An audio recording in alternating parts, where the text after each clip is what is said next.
hand, and cases of witchcraft on the other, and form an intermediary between them, since on the one hand they are mere mental pictures, and on the other they are real physical entities.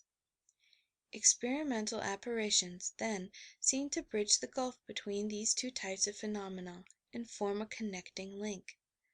Apparitions may be induced experimentally by willing very strongly, just as you are falling asleep, that you will appear to a certain person at a certain time, and, if this is properly managed, it will be successful in a large number of cases.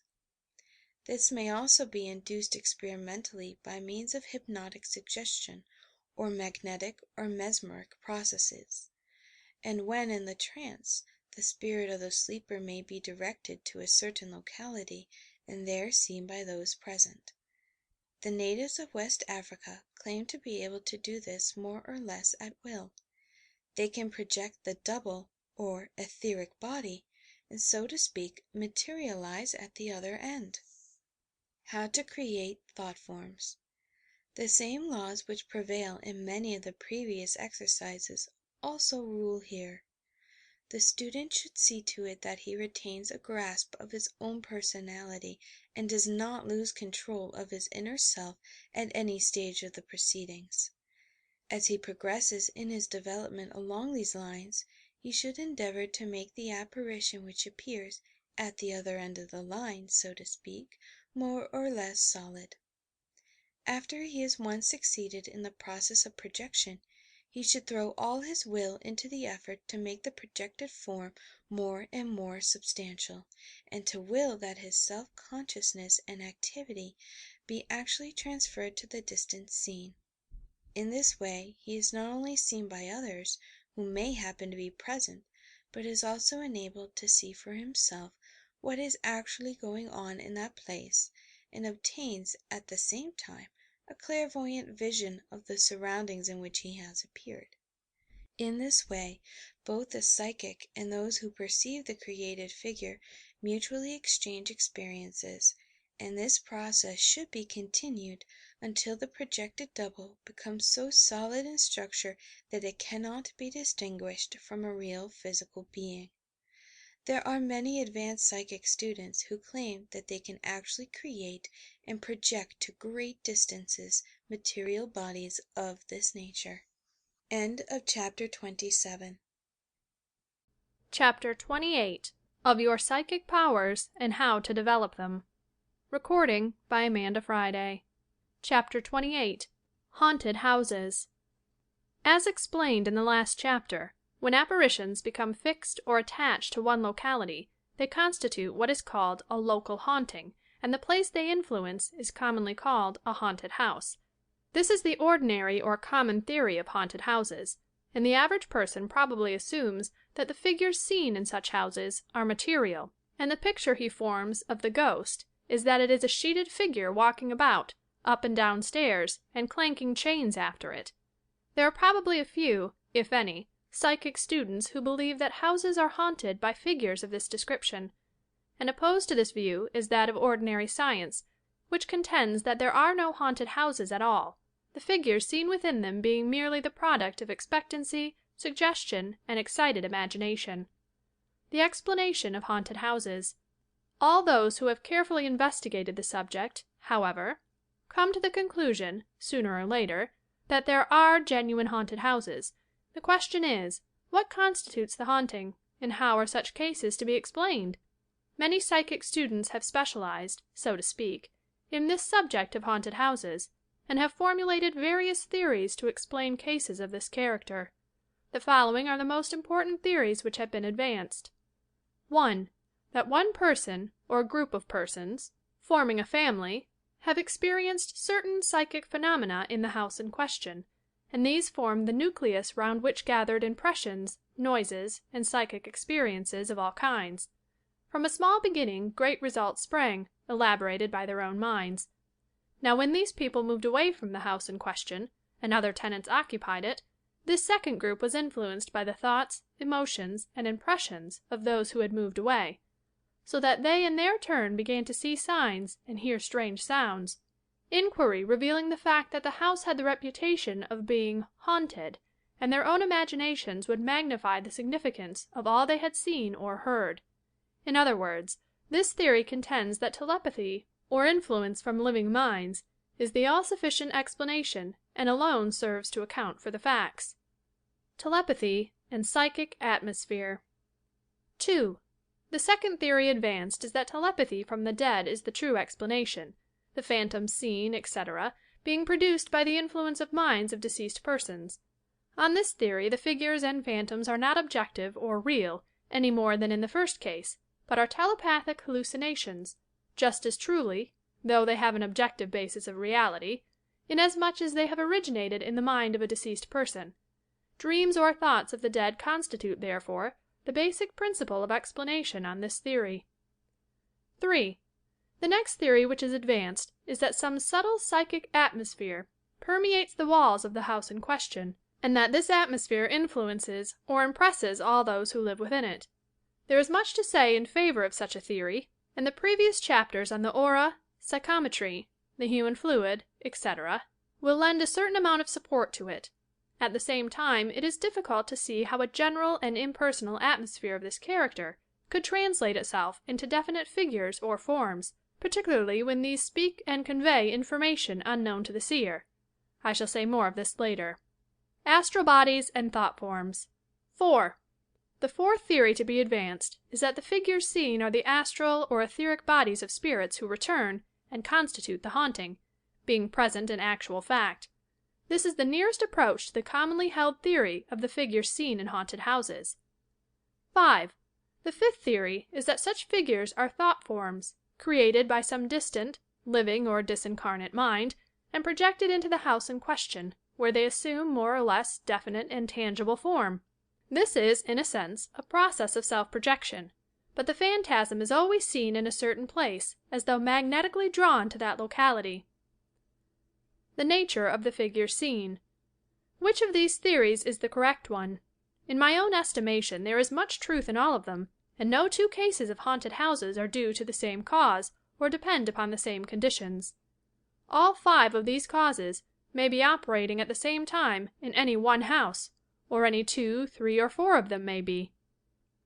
Indeed, to judge from the complex nature of the phenomena seen, it is highly probable that such is the case. There is strong evidence, in fact, to make us believe that the ordinary hallucination theories will not serve to explain the facts. For example, these phantasms often produce physical phenomena as before explained, such as opening doors, lifting curtains, snuffing candles, etc. Mental images or pictures could not do this. Again, animals often see, or appear to see, apparitions in haunted houses, and show all the signs of fear, such as trembling, sweating, etc. In the third place, figures are often described differently by different individuals. For example, A would describe a full face view of the figure, while B would describe the figure in profile. If a real figure were standing where both percipients saw it, this description would be correct. Such cases certainly tend to suggest that a real figure, and no mere hallucination, was present. In the fourth place, apparitions have been seen by 2, 3, or more persons at once. These collective hallucinations, as they are called, strongly suggest an external phantom and no mere mental picture. Proofs of reality. In the fifth place, apparitions which have appeared to strangers occupying haunted houses have afterwards been identified on being shown the photograph of the person. For example, a gentleman sleeping in a house, reputed to be haunted, sees a certain figure bending over him when he awakes at midnight. He notes details of dress, feature, etc., and also notes that he has never seen this person before in his life. The next day he is shown 20 photographs. From among the 20 he selects one as being the phantom seen in the house. The owner of the house then tells him that this is the person said to haunt the locality in question. Again we are driven to believe that more than mere hallucination is at work. In the sixth place, these figures, seen in haunted houses, have occasionally been photographed, and this objective and physical proof of their reality is strong evidence that they are more than mental products. Seventh, figures seen in haunted houses often convey, to the seer, definite information or give messages which the individual in question could not have known. This strongly indicates not only the reality of the apparition, but the fact that it is a disincarnate spirit. For these reasons, therefore, we must assume that haunted houses are actual realities, and that the figures seen therein are, at times at least, outstanding entities and represent more or less directly the individual they appear to portray. Seances in Haunted Houses. Psychic students can test their power and at the same time conduct many interesting and valuable experiments in haunted houses. In an atmosphere of this sort, which is more highly charged with magnetism than the ordinary seance room, psychic powers of any character should be quickly augmented and increased, so that messages could be obtained by speech, vision, automatic writing, crystal vision, etc. Whenever you hear of a case of a haunted house, therefore, you should make it a point to visit this house at once. It is not necessary to sleep in it a night, as many suppose, in order to test its character. Hold a seance in that house in the evening, and striking phenomena will probably result. Or, if you cannot gather together a group of interested students, sit by yourself and see whether you cannot obtain direct messages from the intelligences present. Experiments in automatic writing, crystal gazing, etc., may also be tried. Clairvoyant diagnosis of haunted houses. Clairvoyants may also render useful service by visiting clairvoyantly haunted houses and ascertaining and describing, if possible, the source and cause of the haunting. Visit the house by means of a clairvoyant excursion, either spontaneously or when in a mesmeric trance, etc., and use your psychic powers to the utmost to discover what you can regarding this house. When you find yourself inside it, look about and see whether you can sense any spirits, evil or otherwise, lurking among its atmosphere. Endeavor to sense the psychic atmosphere of the house and test the aura of those living within it. All houses, reputed to be haunted, may not necessarily be so, but the individuals themselves may be unbalanced or obsessed for some reason, in which case the house itself would be free, except from those influences which were drawn to it by the individuals residing there. Many persons, living in haunted houses, wish to be free from the depressing influences which sometimes hang about houses of this character, yet do not know how to proceed in order to rid themselves of these haunting presences. This is a very complicated question, and one to which psychic students have in the past given far too little attention. In my book, The Coming Science, there is a chapter entitled Haunted Houses and Their Cure, and I would refer all those interested to the work in question. An interesting case is there given of a haunted house which was cured, so to say, by the following means. How to Cure Haunted Houses. A trance medium, Georgia Gladys Cooley, was called in to investigate and do what she could, and when in the house went spontaneously into trance. In that condition her guides spoke through her, and described the haunting spirits. They were then charged to remove them, if possible, and undertook to do so. This they did in a somewhat striking and dramatic manner, and ended by reporting the fact that the haunting presences had been finally completely removed.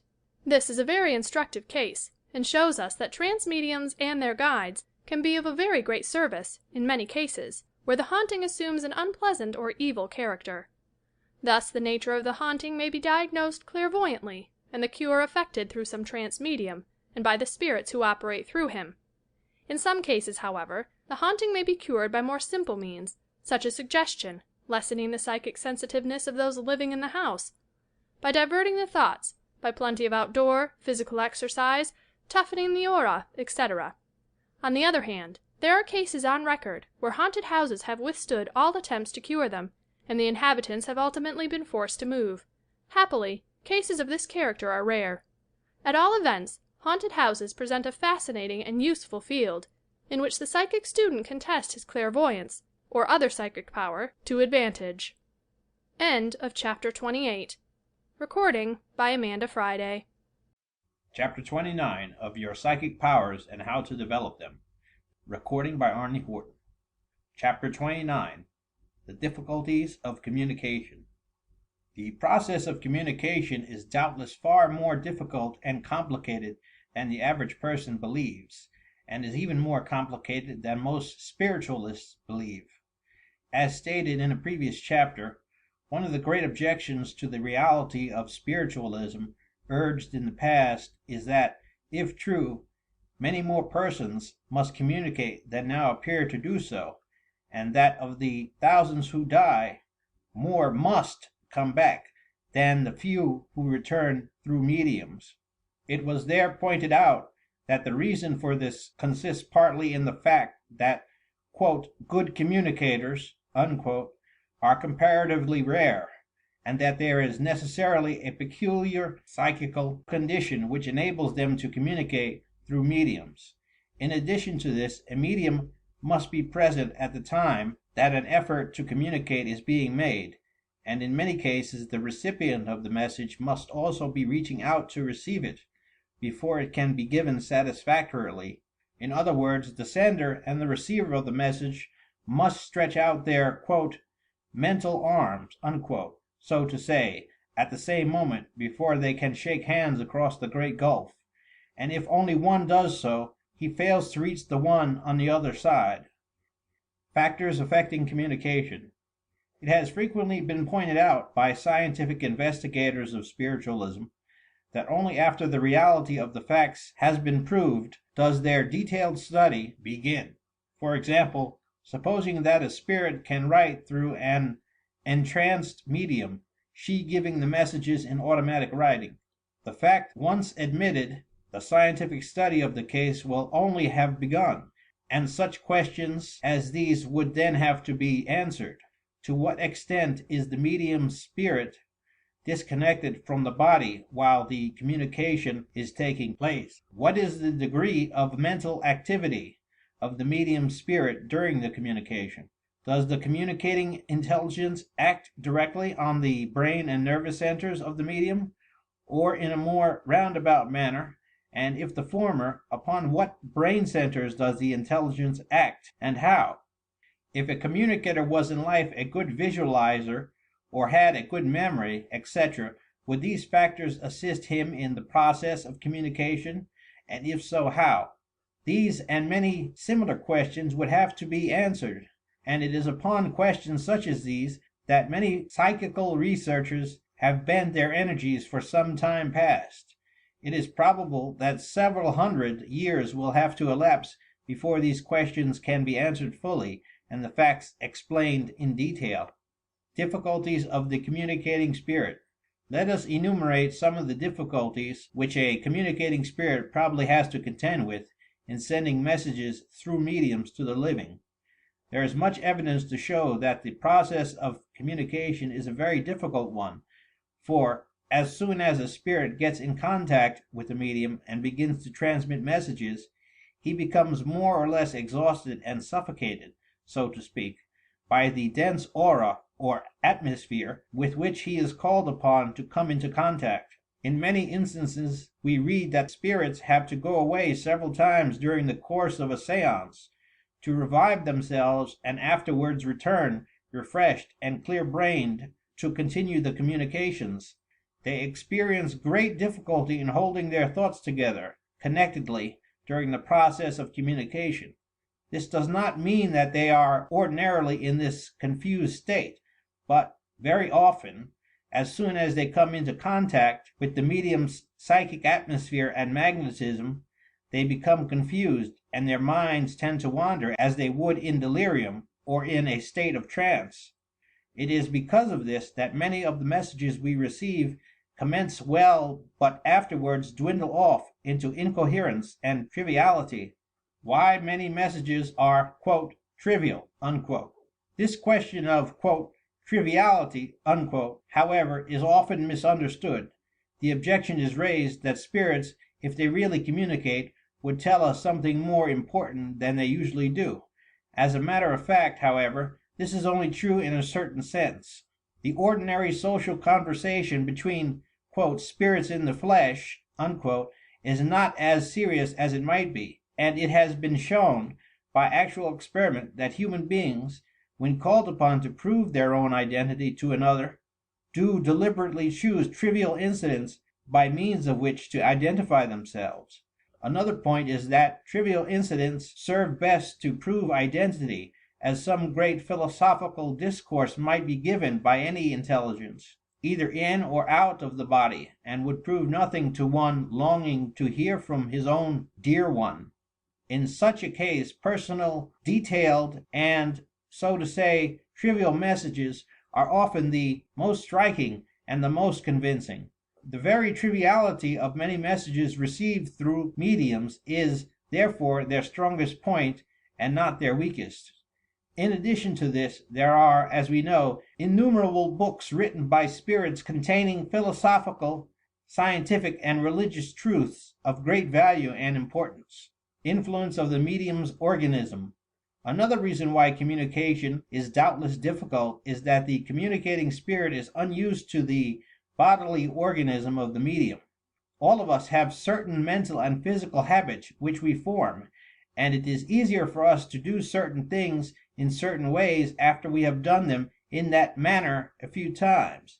If you were suddenly transplanted into the body of another person, say one of the opposite sex, you would find great difficulty in manipulating that body so as to extract from it the best results, to think clearly and to speak and write clearly when expressing your thoughts.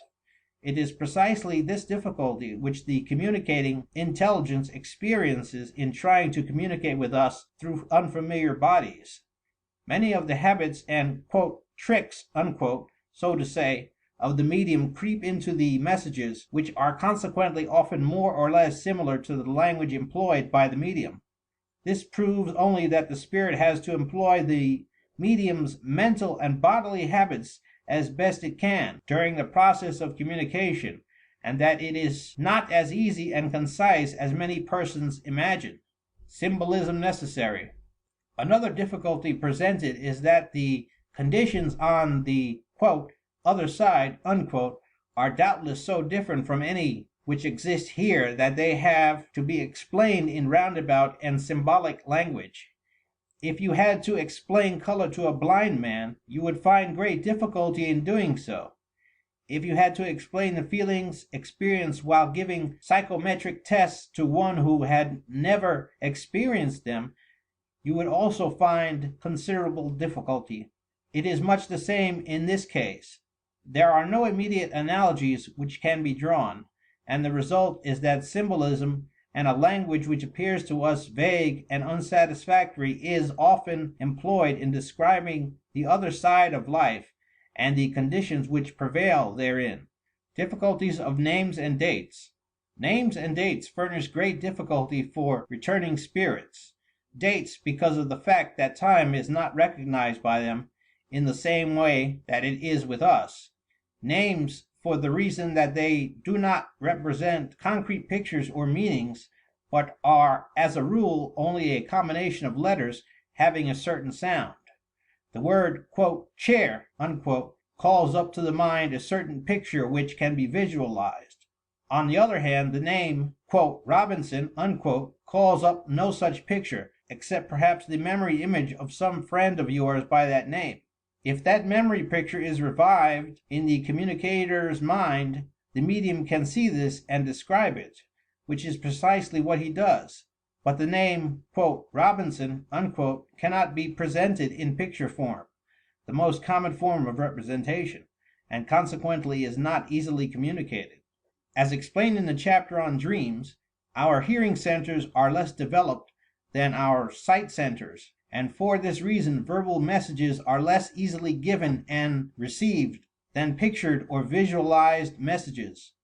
The difficulty in receiving names is explained largely because of this fact. Communications immediately after death. For some days after death these difficulties are particularly great, and especially in the case of suicides. Dr. Hodgson, in his report of the case of Mrs. Piper, says, that persons just deceased should be extremely confused and unable to communicate directly or even at all seems perfectly natural after the shock and wrench of death. Thus, in one case, the spirit was unable to write the second day after his death. In another case, a friend of mine, whom I may call D, wrote, with what appeared to be much difficulty, his name and the words, "I am all right, adieu," within 2 or 3 days after his death. In another case, F, he was unable to write on the morning after his death. A few days later, when a stranger was present with me for a sitting, he wrote 2 or 3 sentences, saying, "I am too weak to articulate clearly," and not many days later he wrote fairly well and quite accurately, dictating also to Madame Eliza, the amanuensis an account of his feelings when finding himself amid new surroundings. Both D and F became very clear in a short time. D communicated frequently, later on, both by writing and speech." Other difficulties.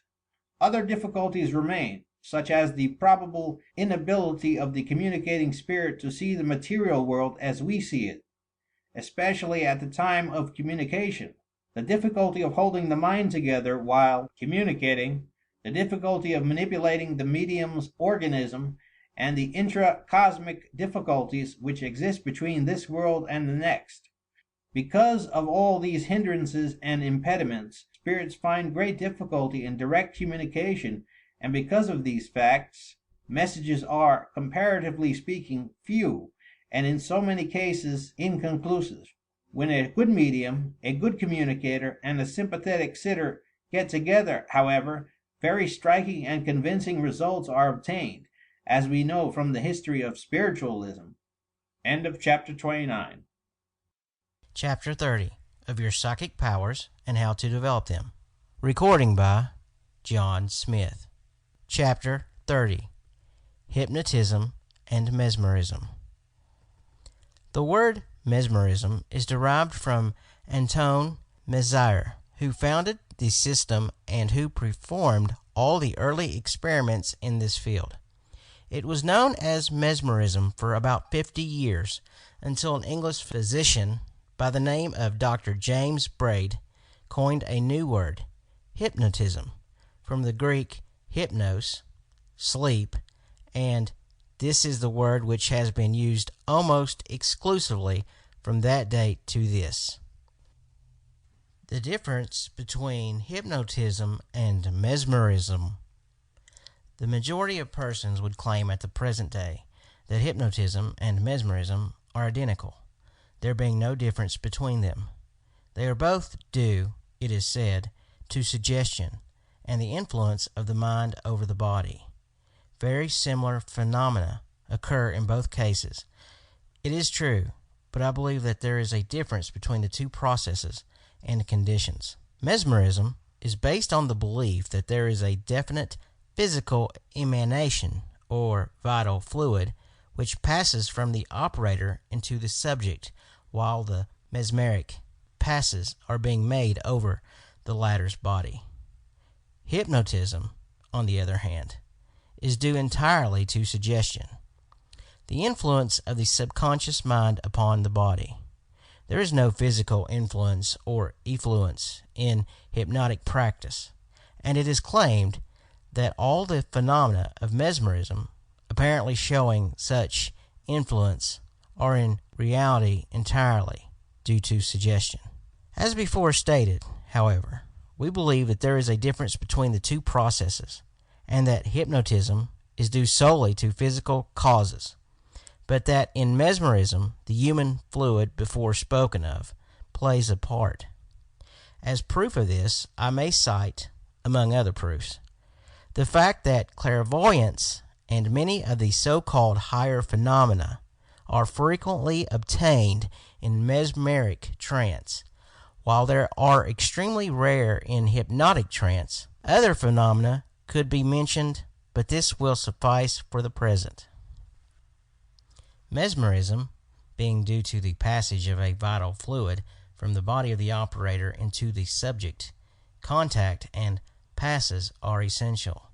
If, therefore, you wish to mesmerize your subject, you should make passes over his head, forehead, eyes, and down the front of the body.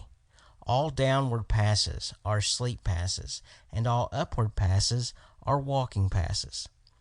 Placing the hands on certain nerve centers of the forehead, and particularly between the eyes and over the temples, will help to induce sleep.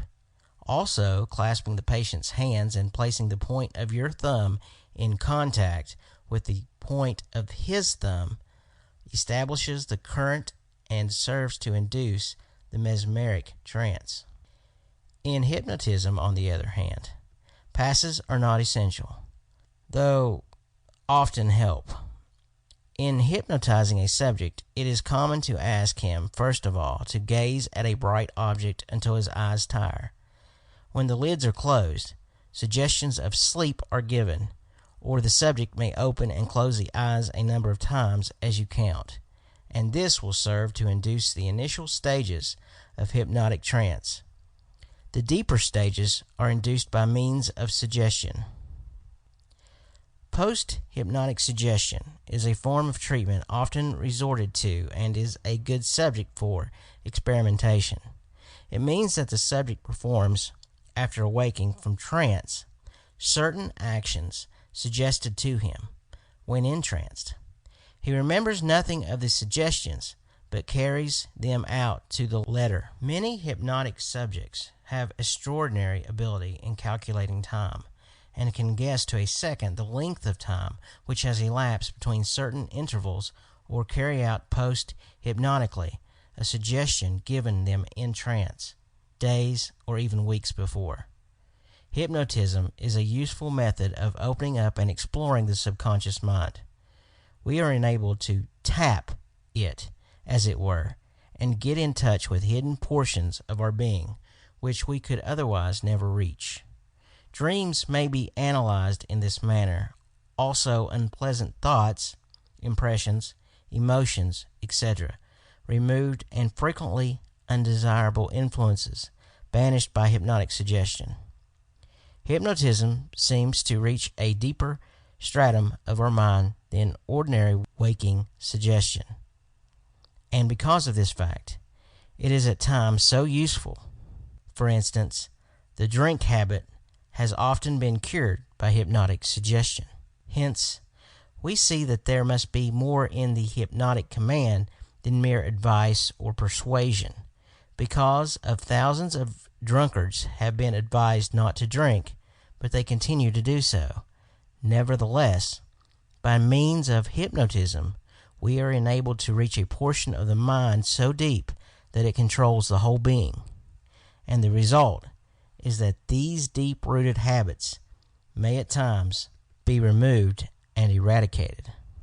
This is one of the distinguishing marks of the hypnotic state, that a more fundamental control over the body and mind is obtained, and by reason of this fact, many cures of diseased conditions and abnormal states of mind have been recorded, which have been otherwise treated ineffectively. There is a difference between the hypnotic and the mediumistic trance, though not so great as that existing between the latter and the mesmeric state. In both the mediumistic and the mesmeric trance, a form of magnetism is doubtless employed, and this connects them in a subtle bond of union. It is because of this that telepathy, clairvoyance, etc., are so often obtained in the mesmeric trance, which is closely akin to the condition secured by mediums, in which they obtain genuine mediumistic messages.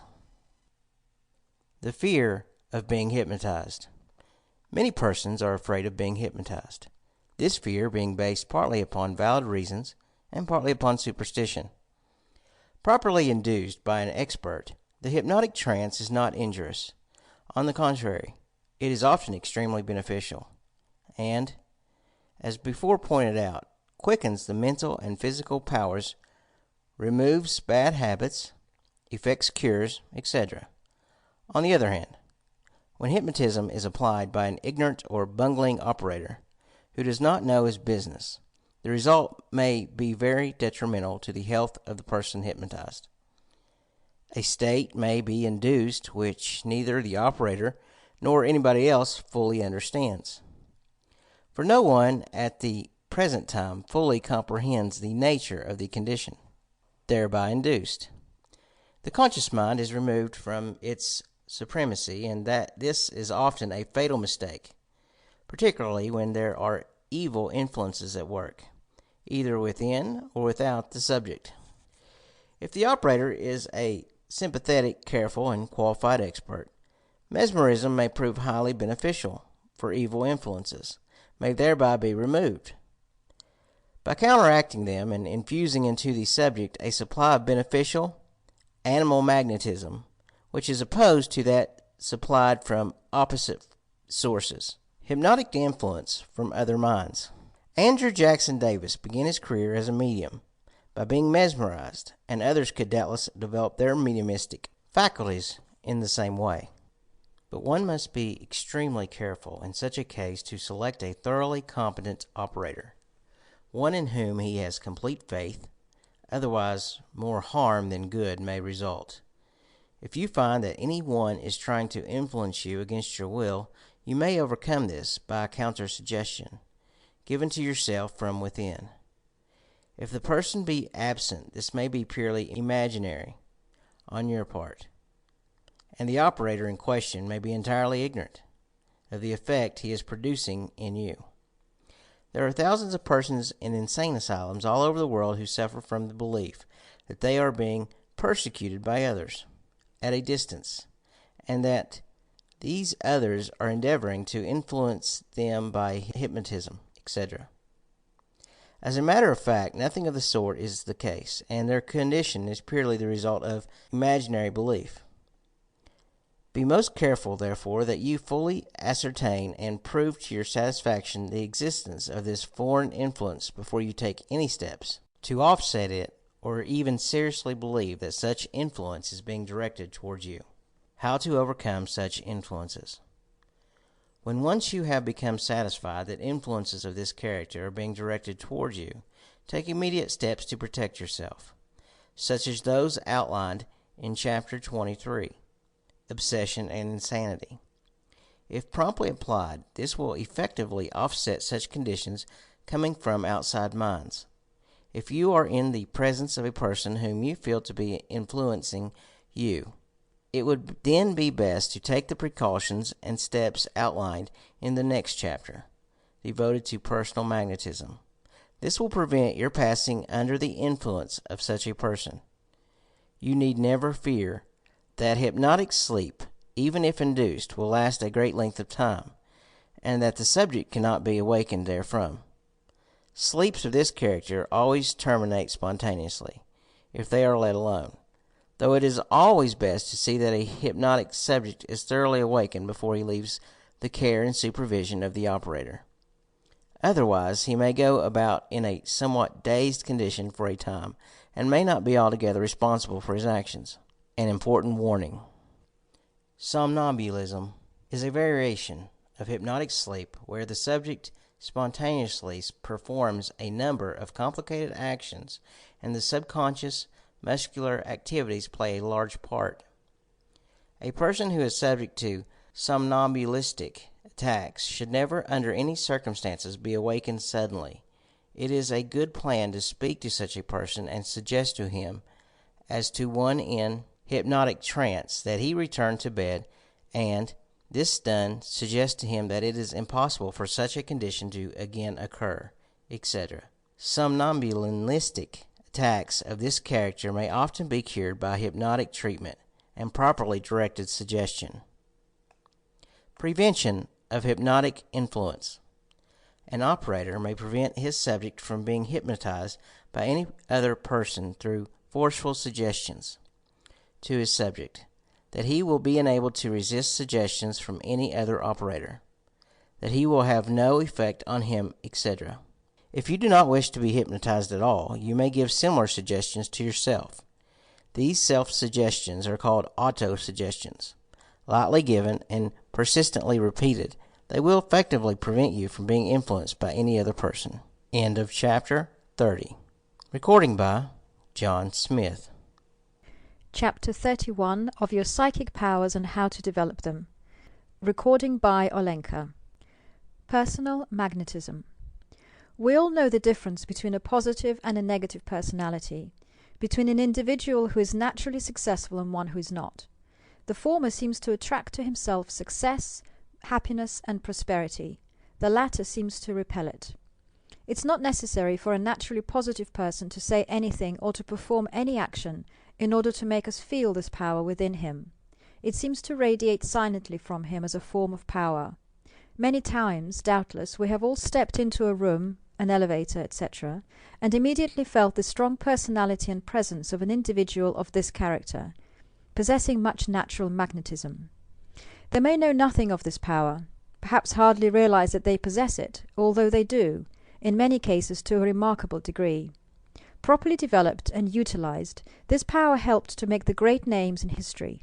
We may, all of us, cultivate and develop this power to a great extent by proper practice, and the degree to which we can develop it will make us successful accordingly, not only in the material things of this world, but will also enable us to achieve mental and spiritual heights which the ordinary person cannot attain. The inexhaustible supply. We must constantly bear in mind that there is an unlimited supply of cosmic energy, and this will develop personal magnetism to the degree to which we can draw upon it. Exercises for doing so have been given in a previous chapter. We must have confidence in ourselves and in our powers, for confidence in self breeds confidence in others, and fear weakens both the brain that plans and the hand that executes. We must use suggestion rightly in our conversation with others, and without appearing to do so, constantly give such suggestions as are likely to take root in the mind, and this must be hammered in by constant repetition. Finally, we must not waste the magnetism we may possess by nervous habits, such as tapping on the floor or table with the fingers, pacing up and down the room, etc. In short, all unnecessary gestures. If we save our energy in this way, it is the same as if we received more of it, and this we can utilize to good account. The physical factor. Personal magnetism depends upon various factors. First of all, sound physical health is essential. Without it there is little virility, and upon the presence of this vital stamina success largely depends. Theodore Roosevelt's dominating personality was due largely to his extraordinary physical energy. Large muscles are not necessarily a sign of this. It is the vital constitution which must be strengthened, and in order to accomplish this, the internal organs must be in a healthy condition. Proper exercises devoted to stimulating their function should be taken for a few minutes daily, and in this connection the student would do well to consult one or two good books on physical culture, giving directions of this character. Bending movement of all kinds are especially helpful. Deep breathing exercises, which tend to expand the lungs, chest, and diaphragm, are to be recommended. And if you can stimulate the solar plexus and internal organs by deep breathing exercises, this will go a long way towards rousing the vital currents of the body. The inner physical causes for this will be explained more fully in subsequent chapters. The mental factor. Next, the mind must be trained and cultivated in certain directions and channels.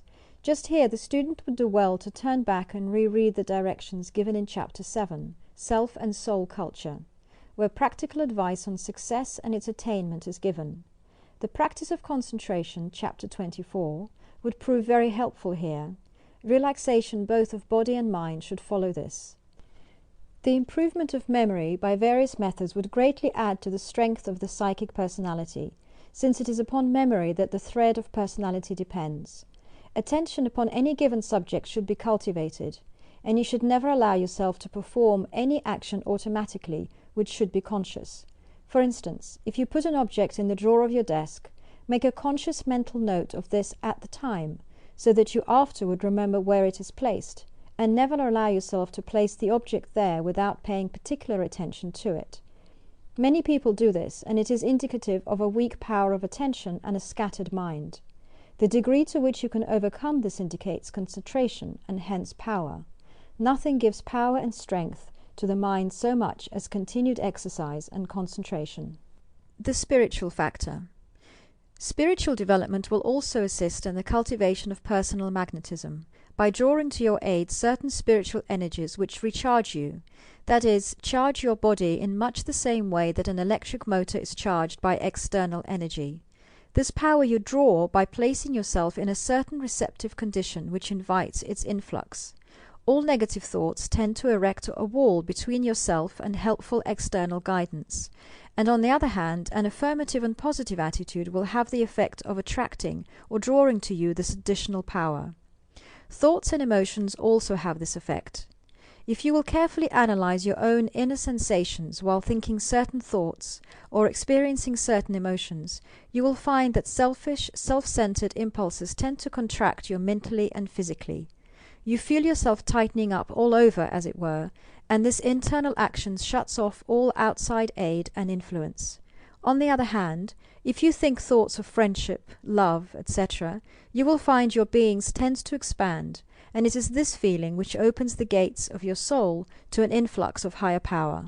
How to influence others. Personal magnetism is practically useful in the affairs of this life. If you wish to achieve a certain object, you will far more likely to do so if you have a good magnetic personality than otherwise.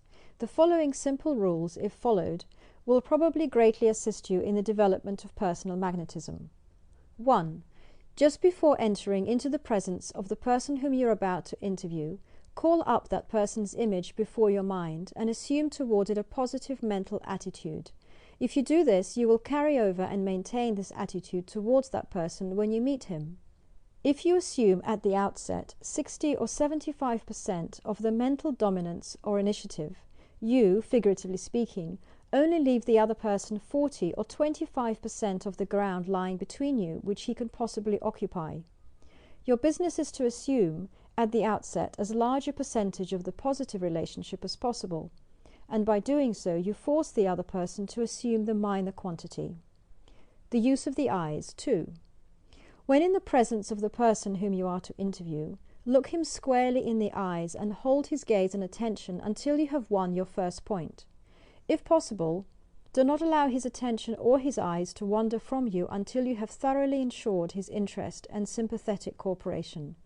It is important to catch the eye at the moment you are making a particular point, so as to drive it home, as it were. You cannot stare a person in the eye all the while you are talking to him, and you should look away part of the time, when you are discussing unimportant points or leading up to the climax. Many salesmen utilize this principle in making a sale. They will draw attention to a book or an illustration at which they ask you to look, and talk about it for a moment, then close the book and make a short, quick remark which will draw your attention to his face and eyes spontaneously. At the moment when he has gained your full attention, and you are in a condition to receive any statement he will make to you, he will come to the climax of his argument, and perhaps ask you to sign a certain paper, which you may be prevailed upon to do, under the influence of his personality. How to develop the magnetic gaze. The eyes, therefore, play an important part in the cultivation of personal magnetism, and you should cultivate and strengthen them by certain exercises which will certainly develop them. For example, practice gazing steadily at an object for several seconds without allowing the gaze or the attention to wander, and without blinking the eyes. At first you will probably be able to do so for only a short time, but this will gradually be extended as you cultivate the power. Next, practice gazing at a fairly bright object, and continue this until you can look at it for several minutes at a time without becoming affected.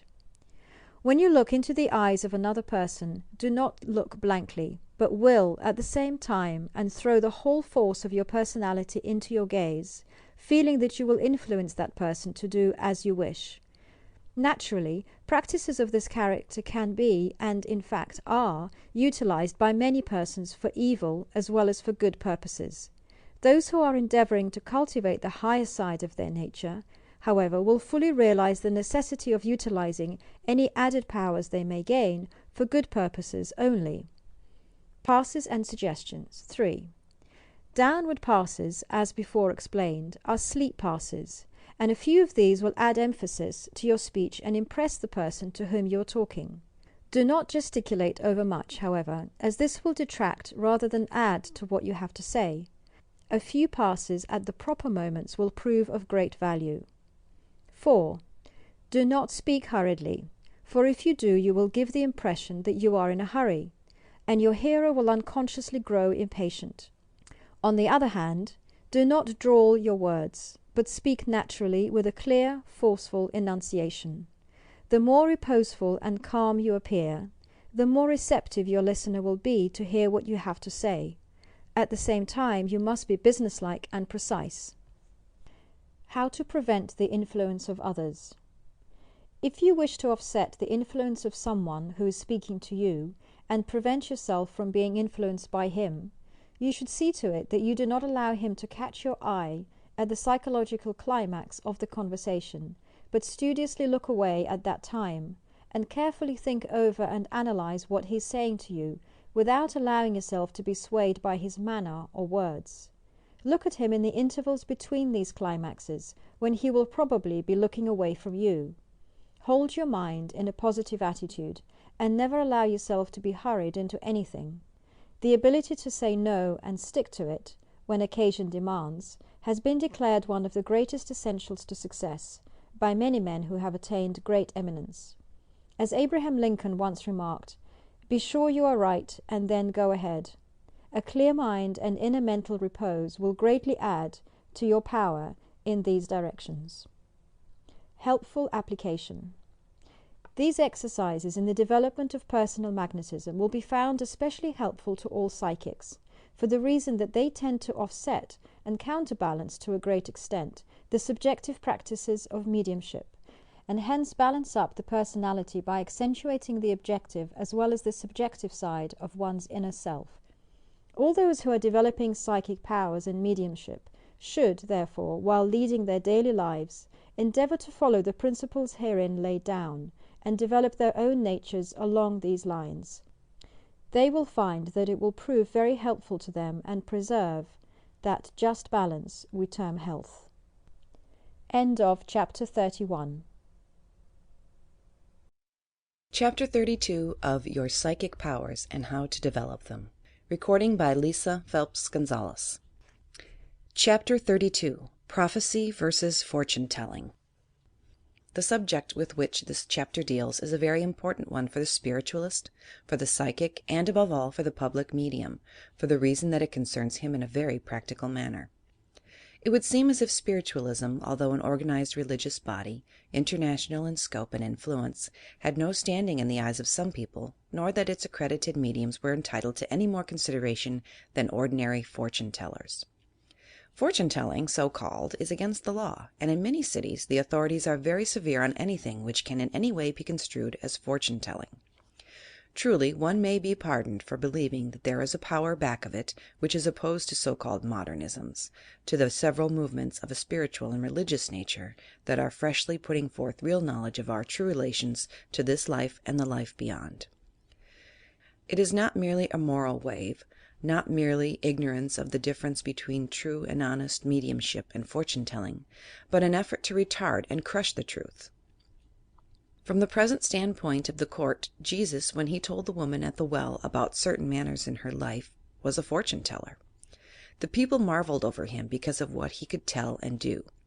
To spiritualists he was a medium, but a master, and one so qualified by time and distance as he comes down the centuries to the present age. In the 21st chapter of 1 Corinthians, Paul describes the gifts of the Spirit, or spiritual gifts, and says they are all of the same Spirit. The word spirit here is used in the sense of a collective noun or noun of multitude, much as we use the word Congress, and applies to the spirit world as the source of inspiration and control, the same as with the spiritualist. Mediums and the law. There was much consulting with mediums in those early days of the primitive church. For does not Paul again say, "Try the spirits and see if they be of God. Prove all things, hold fast to that which is good." Opposition stirs up opposition and puts men and movements on the defensive. Spiritualism realizes this and is now actively engaged in efforts for the better protection of its mediums. When one strikes a blow at modern spiritualism, he strikes a blow as well at ancient spiritual truth, that truth which fills the pages of our Bible, for which the early martyrs died and upon which the Christian church was built. It comes as the comforter which Jesus said he would send in the latter days. An assistant district attorney once made a ruling that a sandwich constitutes a meal, and so liquor could be bought on Sunday. But no court can rule that a fortune-teller constitutes a spiritualistic medium, and have it stand. The letter killeth, but the spirit maketh alive. At the same time, prophecy is a genuine spiritual or mediumistic gift, and there are thousands of persons who have experienced so-called premonitions or previsions of the future, and have felt compelled to tell others what they have seen for them. Between prophecy and fortune-telling there is, therefore, a very fine line to be drawn, for the one is dependent upon superstition to a great extent, while the other is a genuine psychical faculty which requires our recognition and study. What prophecy is.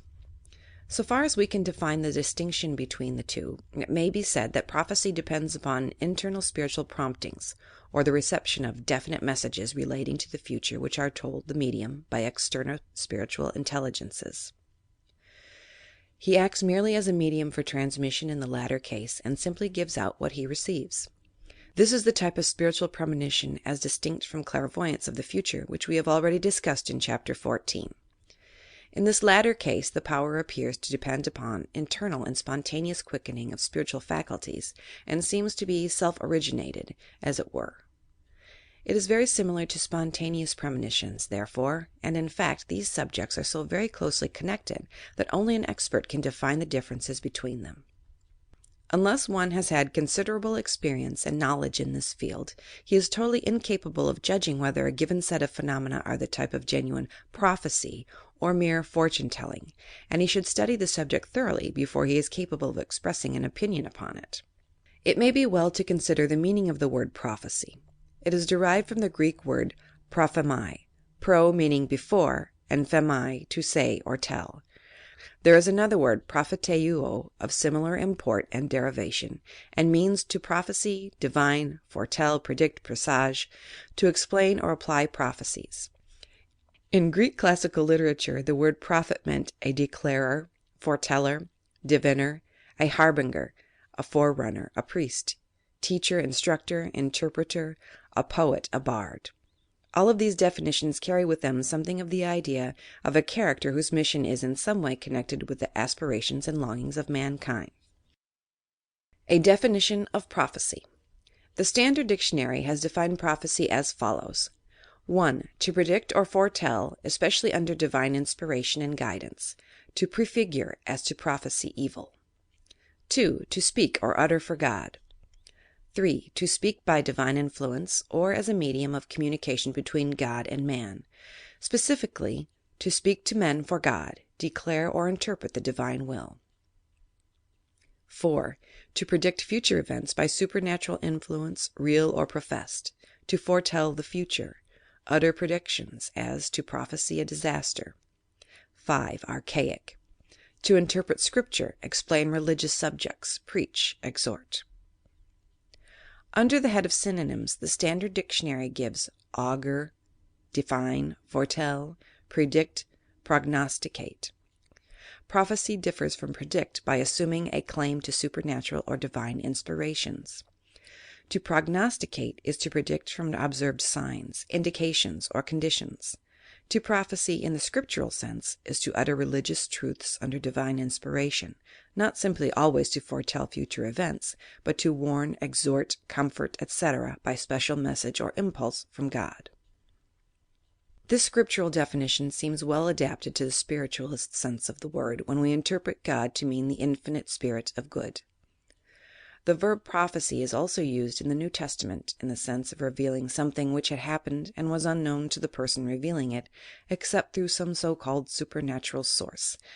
As, for instance, after Jesus was pronounced guilty of death by the high priest, some of the ruffians, who have their counterpart in this day, spat in his face and buffeted him, and others smote him with palms of their hands, saying, Prophesy unto us, thou Christ, who is he that smote thee?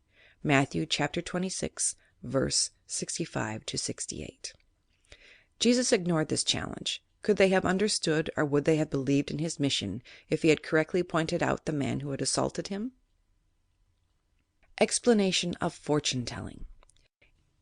It is true, however, that the method of arriving at the knowledge given is, in itself, an indication of the character of the knowledge imparted. Thus, fortune-telling in the hands of charlatans and quacks is often connected with such superstitious practices as reading the future from tea or coffee grounds, from cards, allowing birds to pick out envelopes containing written messages relating to the future, etc. Such practices are certainly to be deprecated by every sincere spiritualist and truth-seeker, though it should be said just here that many psychics who read the cards in this manner depend not so much on the actual fall of the cards as upon the psychic impressions which they receive at the time the sitter's fortune is being told. This is often true also in the case of palmists.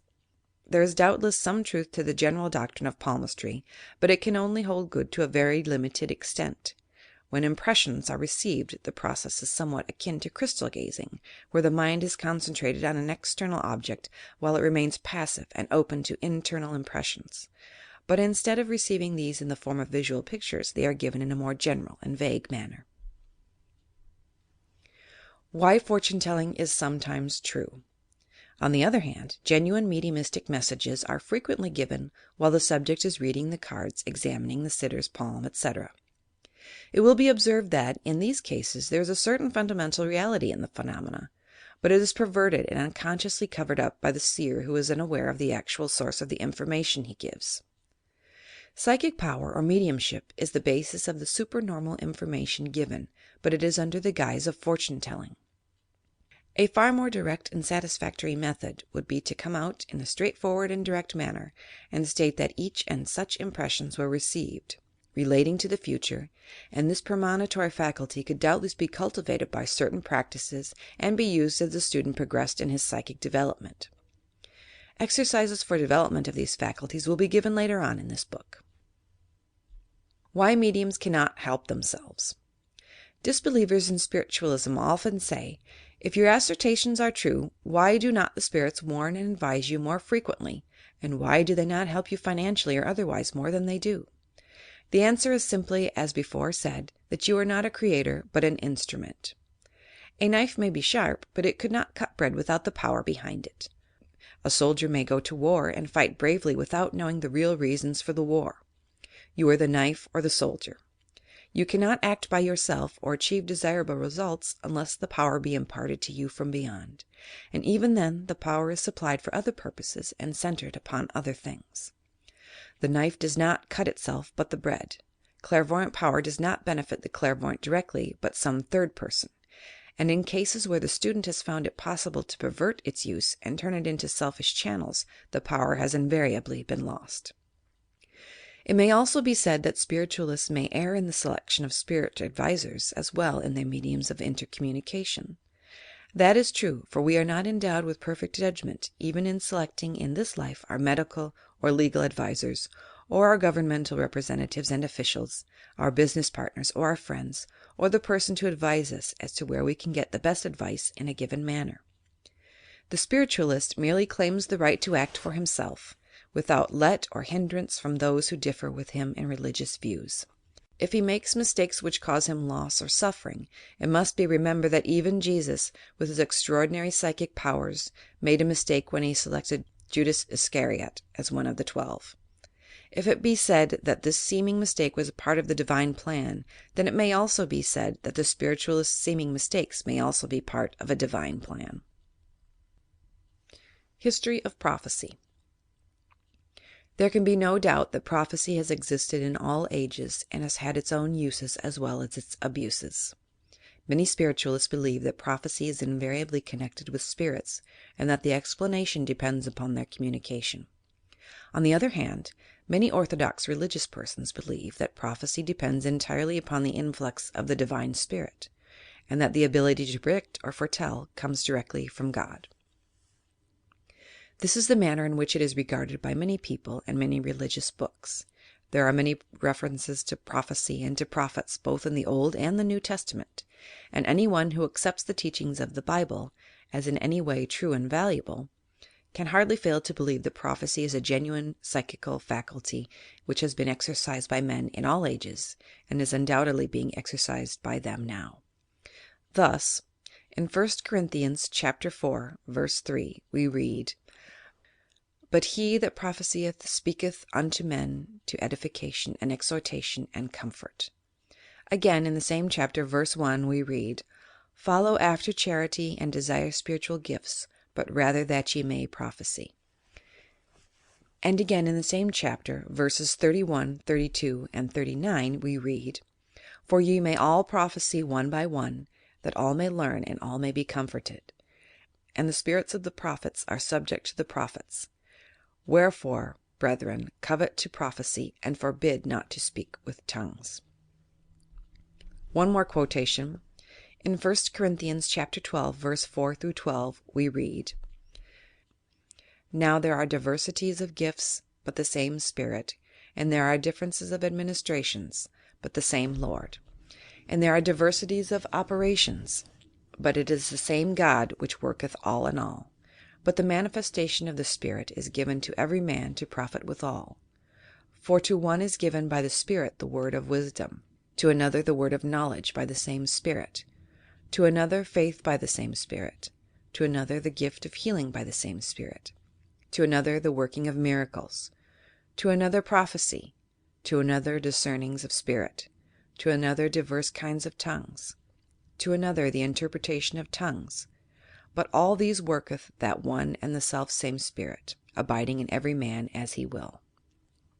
Many other references of this character could be given, but it is hardly necessary, for every student knows that every religious book in the world accepts the genuineness of prophecy, and, in fact, all religions are based on the revelations of seers or prophets. How is prophecy possible? Prophecy is a faculty which usually comes unsought and spontaneously.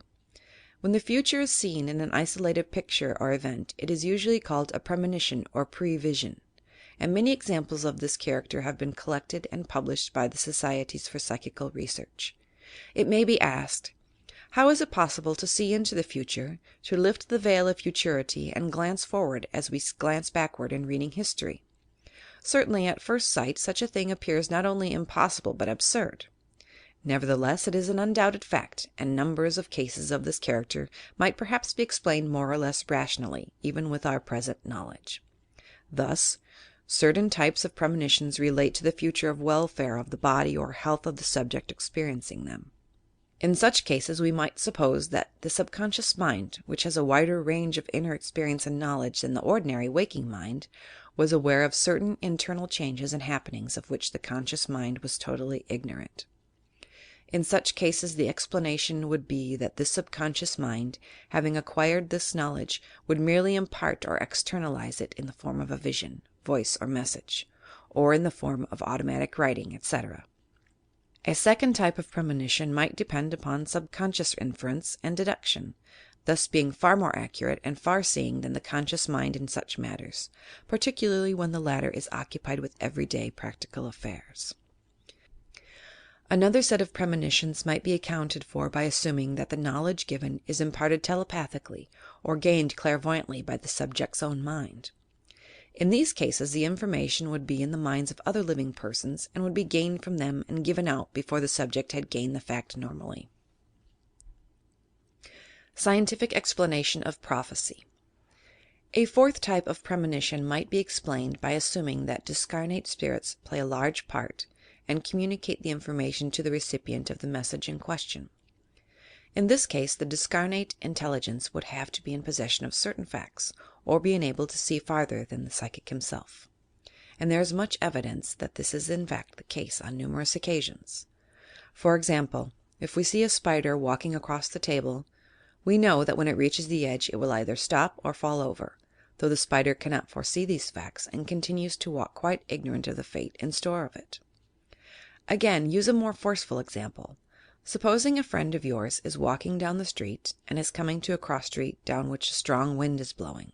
Being in possession of this knowledge, you can predict with more or less certainty that when your friend reaches this cross street that his hat will blow off, and in fact this actually happens. Now you will see in this case your ability to predict this fact, or partly see into the future, was based on your larger knowledge of certain factors playing about his life. It is only logical to suppose, therefore, that spirits who may be, and probably are in possession of greater psychic powers than we, can foresee tendencies and destinies, to a certain extent, towards which human beings are tending. This being so, they are enabled at times to communicate, perhaps telepathically, statements regarding the future which often turn out to be true. This would be a logical explanation of many cases of premonition of this type, and would explain to us, in a perfectly simple manner, why it is that mistakes and errors so often occur in premonitions of this kind. It would only be what we should expect. It must be admitted, however, that there are many cases of premonitions which cannot be explained in this simple way, and which we cannot in any manner account for, in the present state of science and of our limited knowledge of psychic phenomena.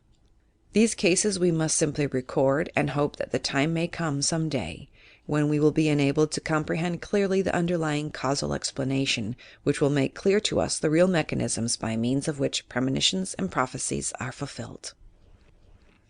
End of Chapter 32. Chapter 33 of Your Psychic Powers and How to Develop Them.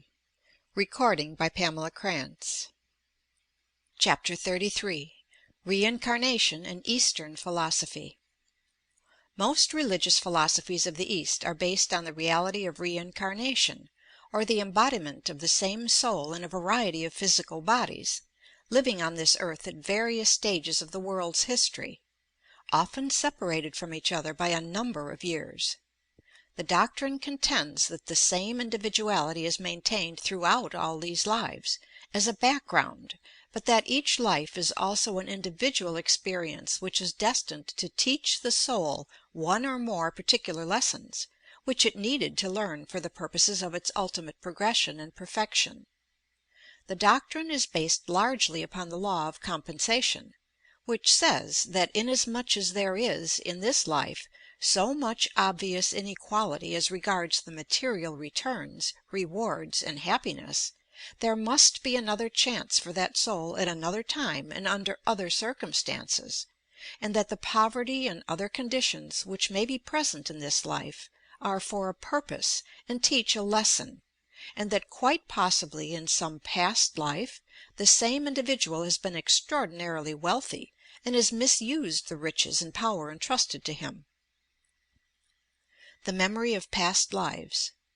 This is a fascinating doctrine, and one which, at first sight, asks us to yield our consent to it.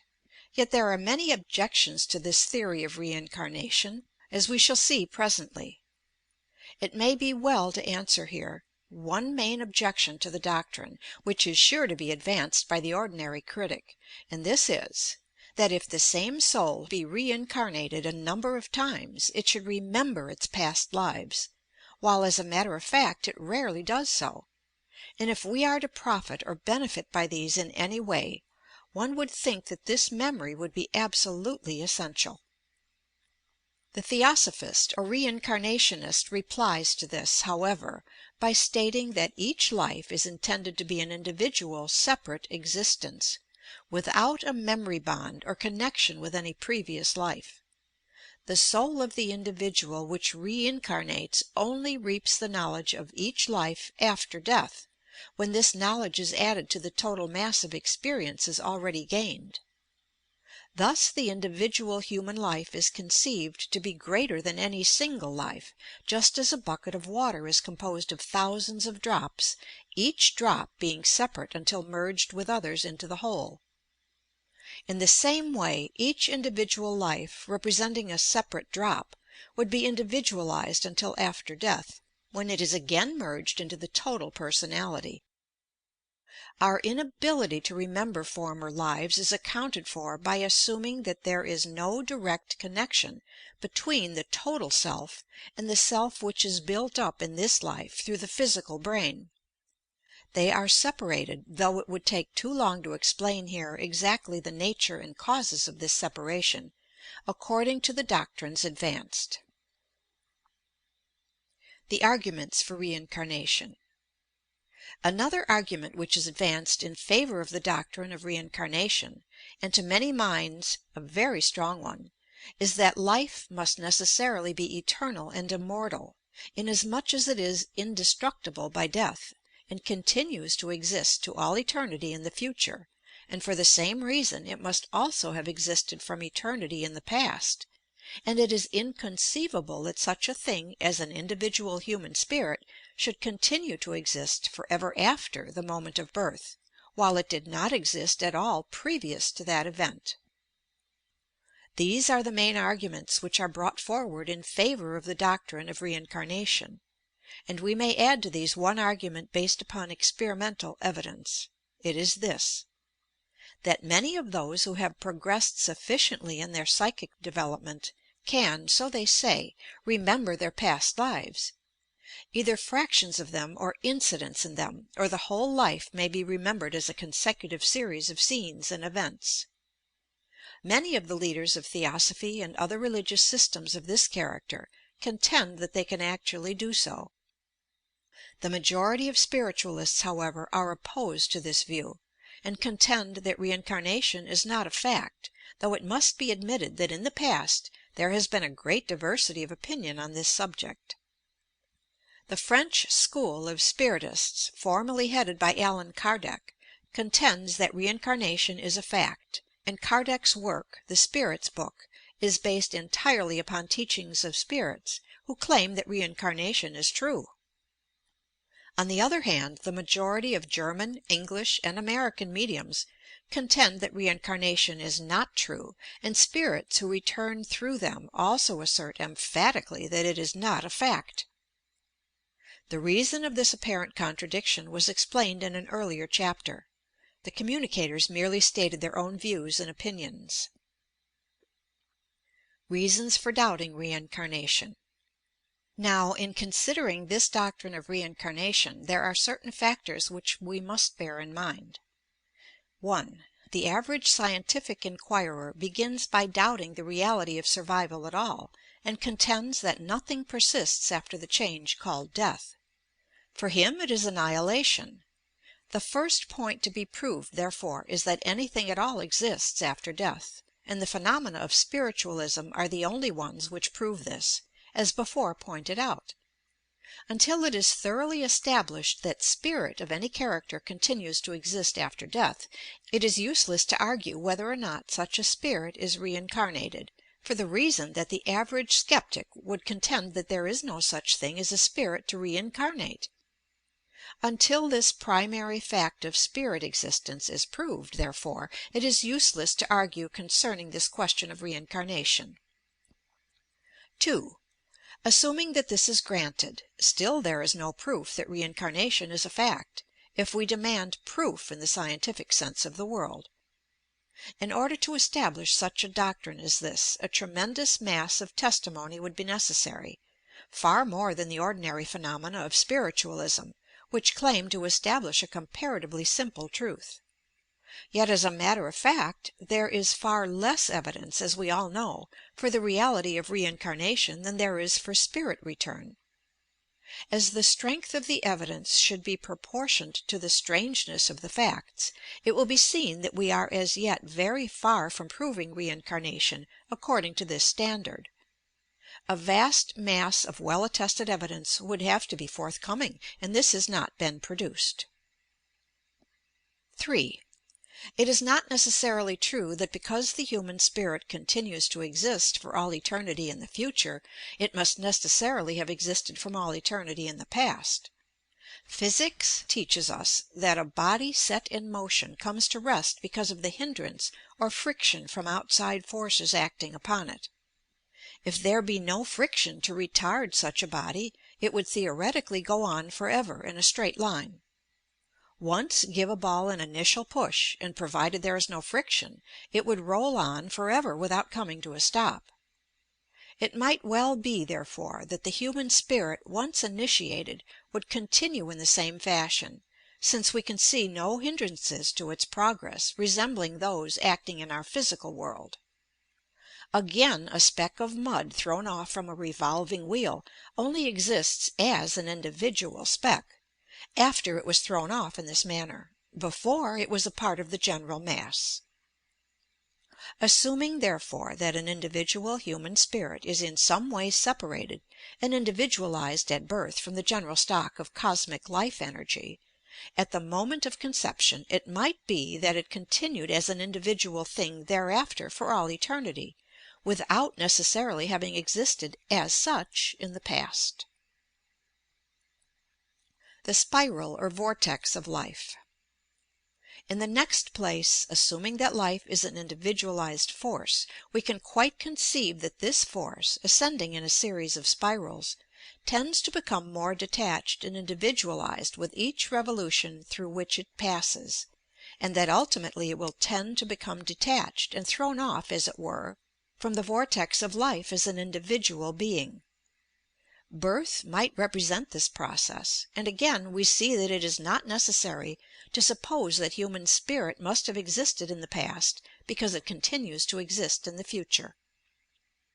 As to the law of compensation already mentioned, this is not really an argument, but rather an emotional belief based upon the idea of justice. But in the first place this may not necessarily be true, and in the second, even supposing that it is, the same result is reached in other religions, for according to the teachings of orthodox Christianity, the reward of the poor but righteous is in heaven, and according to spiritualistic philosophy it depends on individual progress and effort. How we remember past lives. The doctrine of reincarnation cannot, therefore, be said to present a logical justification for the belief. There remains the more substantial foundation, based upon the before mentioned experimental proof, namely, that many persons claim that they can remember portions of their past lives, and even that they can remember the whole of them. These latter cases, however, are very rare, and the material from which one could form one's judgment regarding such cases has never been published. Owing to the lack of respectable evidence in this direction, therefore, we may assume for the present, and until proof to the contrary be forthcoming, that such cases depend not upon reality, but upon elaborate subconscious imaginations and romances which these individuals have constructed within themselves, as the result of brooding and thinking over possible past lives of their own. There are many analogies for this belief, and in some cases, at least, it has been proved beyond all question of doubt that these past lives were in reality fictitious, and that the memory of them, so called, was certainly and purely subconscious imagination. Those who may be interested in obtaining this proof are referred to Professor Flournoy's book, From India to the Planet Mars. Where and how these memories originate. There remains those cases, far less satisfactory and convincing but far more numerous, in which isolated incidents of past lives have been remembered, or in which scenes have flashed up before the mind, together with the impression, amounting to a certainty, that the individual has experienced or lived through that scene before. Most cases of this character may be explained in a perfectly natural manner, and do not afford any direct proof of the doctrine of reincarnation. Let me explain a few of the causes which may be operating inducing such apparent memories of past lives. In the first place, many of them are due to so-called illusions or hallucinations of memory, so-called pseudo-presentiments, in which the event and the feeling that it has transpired become reversed or transposed in the mind, so that one remembers the impression as occurring before the real event, while in reality it happened afterward. That this occurs in many cases has been scientifically proved. In the second place, dreams or subconsciously noted impressions which never come into consciousness may suddenly flash up in connection with a certain mental event, and this would give rise to a feeling, true in a sense, that we had experienced it before. We had, but in a dream and not in a previous life.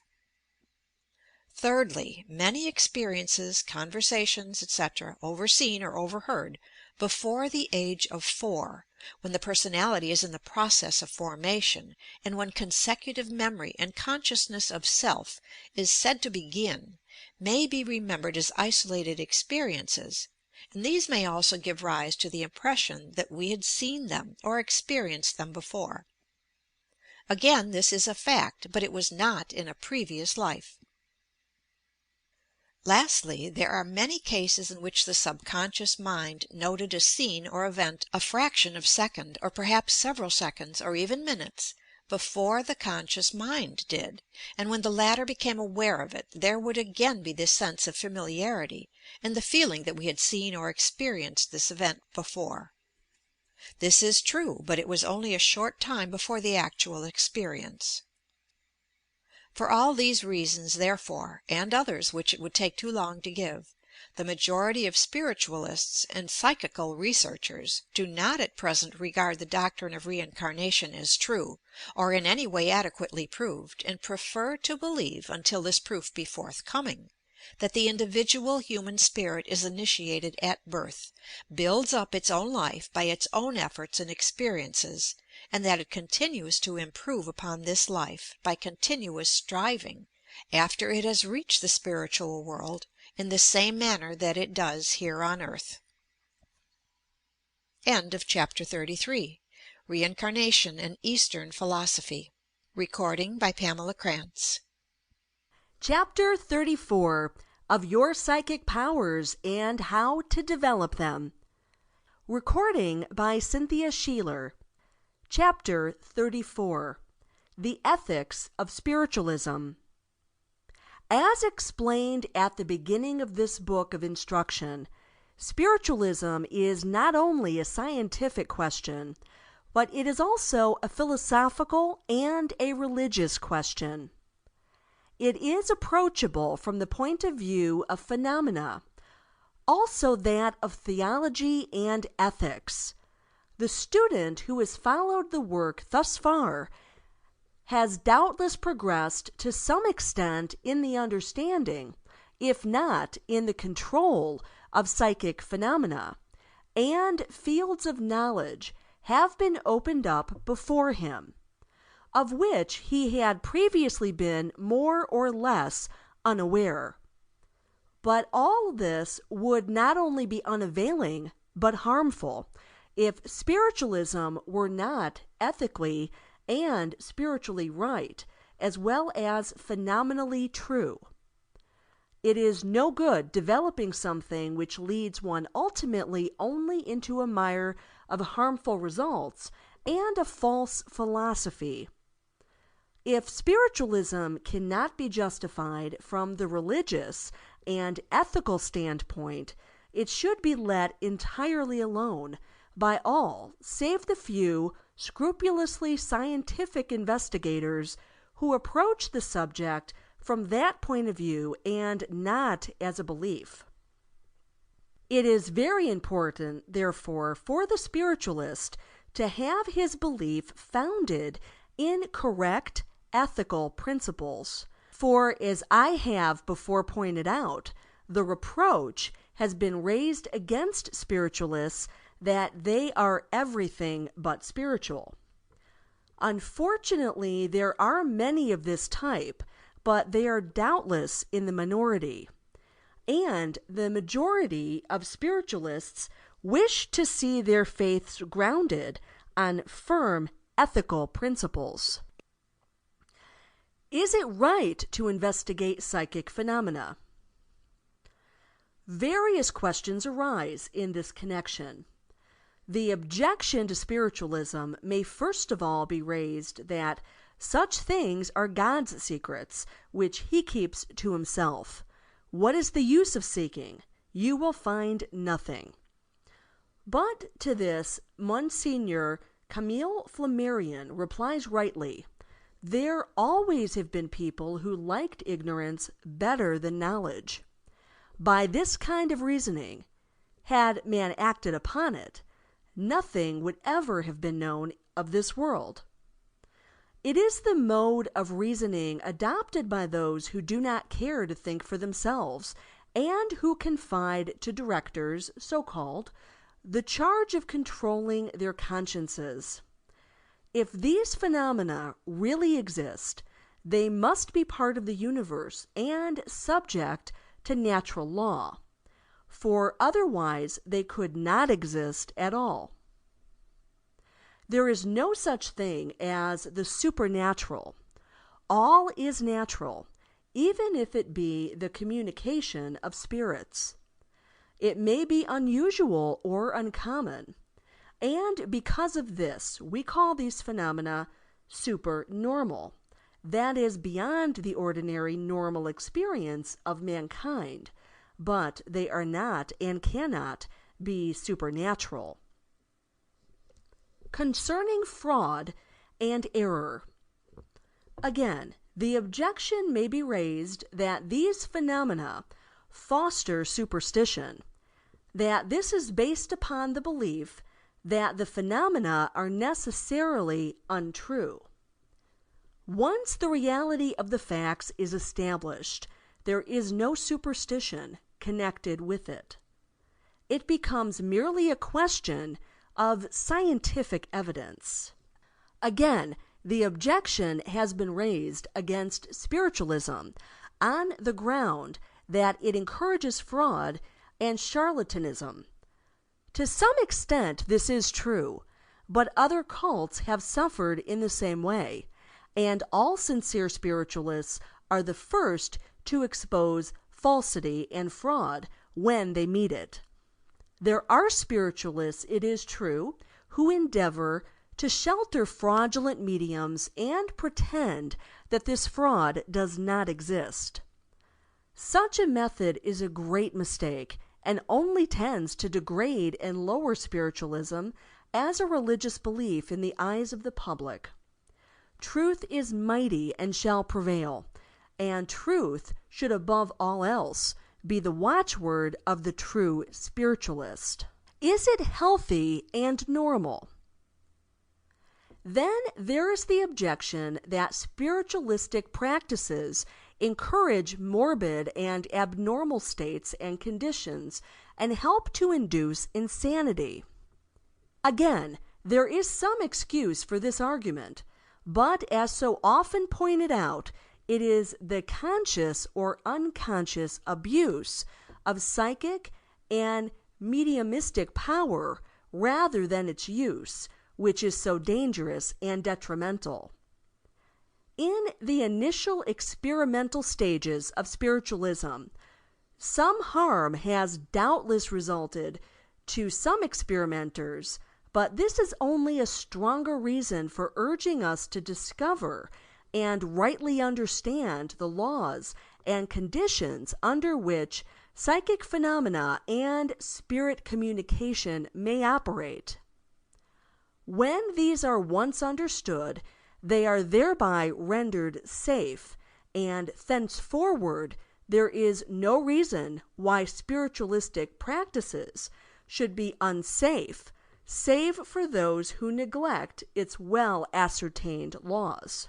Again, it has been urged that it is wrong to communicate with spirits of the departed for the reason that such communication is not natural, and that by doing so we interfere with the progression and spiritual development of those who have passed over. But the reply to this is twofold.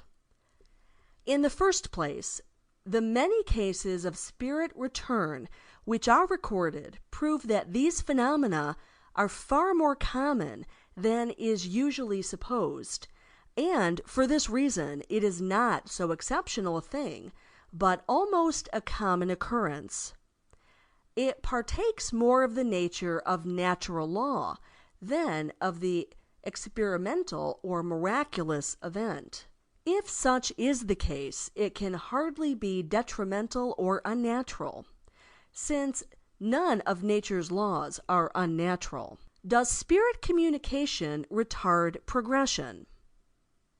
Again, there is no reason to suppose that communication retards the spiritual progress of those who have died.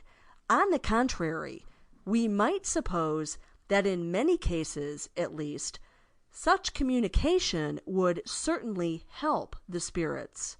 And in many cases, as we know, they have repeatedly come back for the express purpose of asking the living to carry out some mission for them which weighed upon their minds, and they have stated that they could get no rest or comfort until this mission has been fulfilled.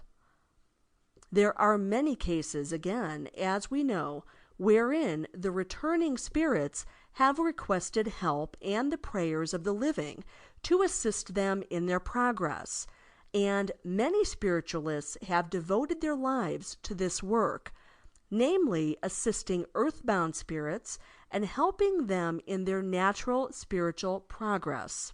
Many spirits have returned to impart certain information or to give counsel, warning, or advice to friends and relatives of theirs still living, and we cannot but believe that they are far happier in doing so than if they were obliged to stand by and see some unhappiness, accident, or catastrophe overtake their loved ones on earth, while they themselves were obliged to remain inactive. Were they still alive, they would like to feel that they had prevented such a catastrophe, and it is only natural to suppose that they continue to live in this way and continue to take an interest in their loved ones after they have passed over. In this way, spiritual communication becomes a natural and beautiful belief. Should the dead know our sorrows?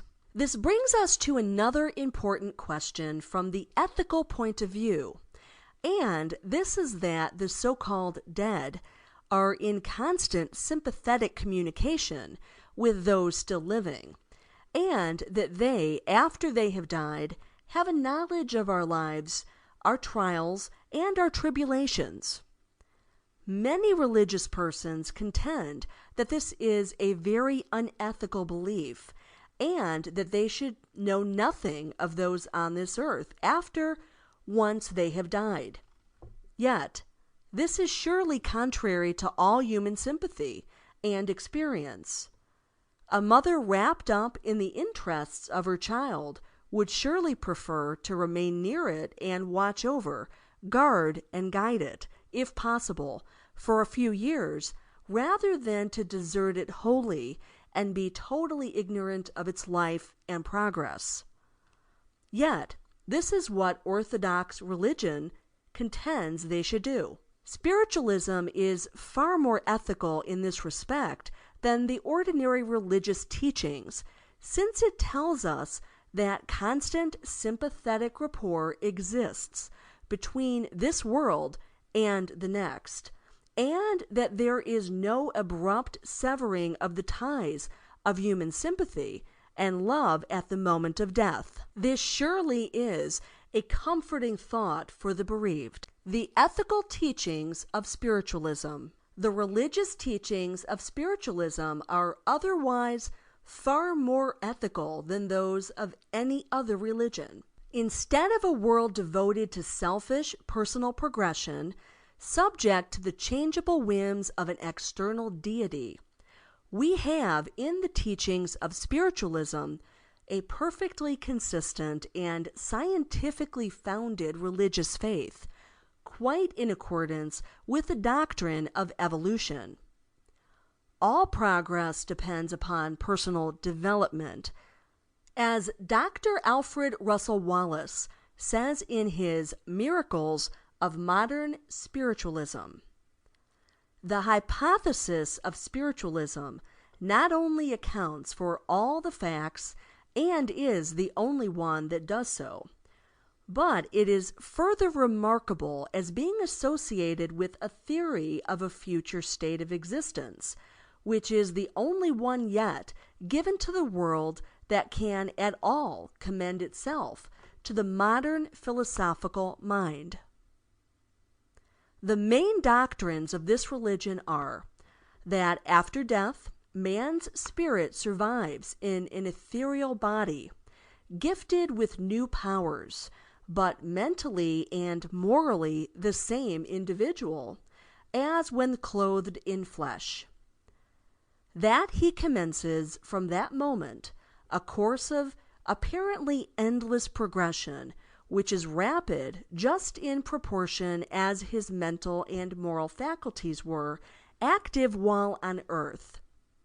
That his comparative happiness or misery will depend entirely on himself, and that just in proportion as his higher human faculties have taken part in all his pleasures here, will he find himself contented and happy in a state of existence in which they will have the same exercise, while he who has depended more on the body than on the mind for his pleasures will, when that body is no more, feel a grievous want and must slowly and painfully develop his intellectual and moral nature till its exercise shall become easy and pleasurable. Neither punishments nor rewards are meted out by an external power, but each one's condition is the natural and inevitable sequence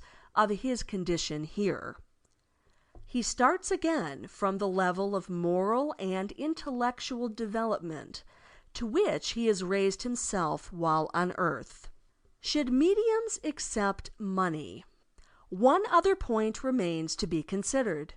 It is this, that mediums accept money for their services, and inasmuch as this is a spiritual gift, it is wrong.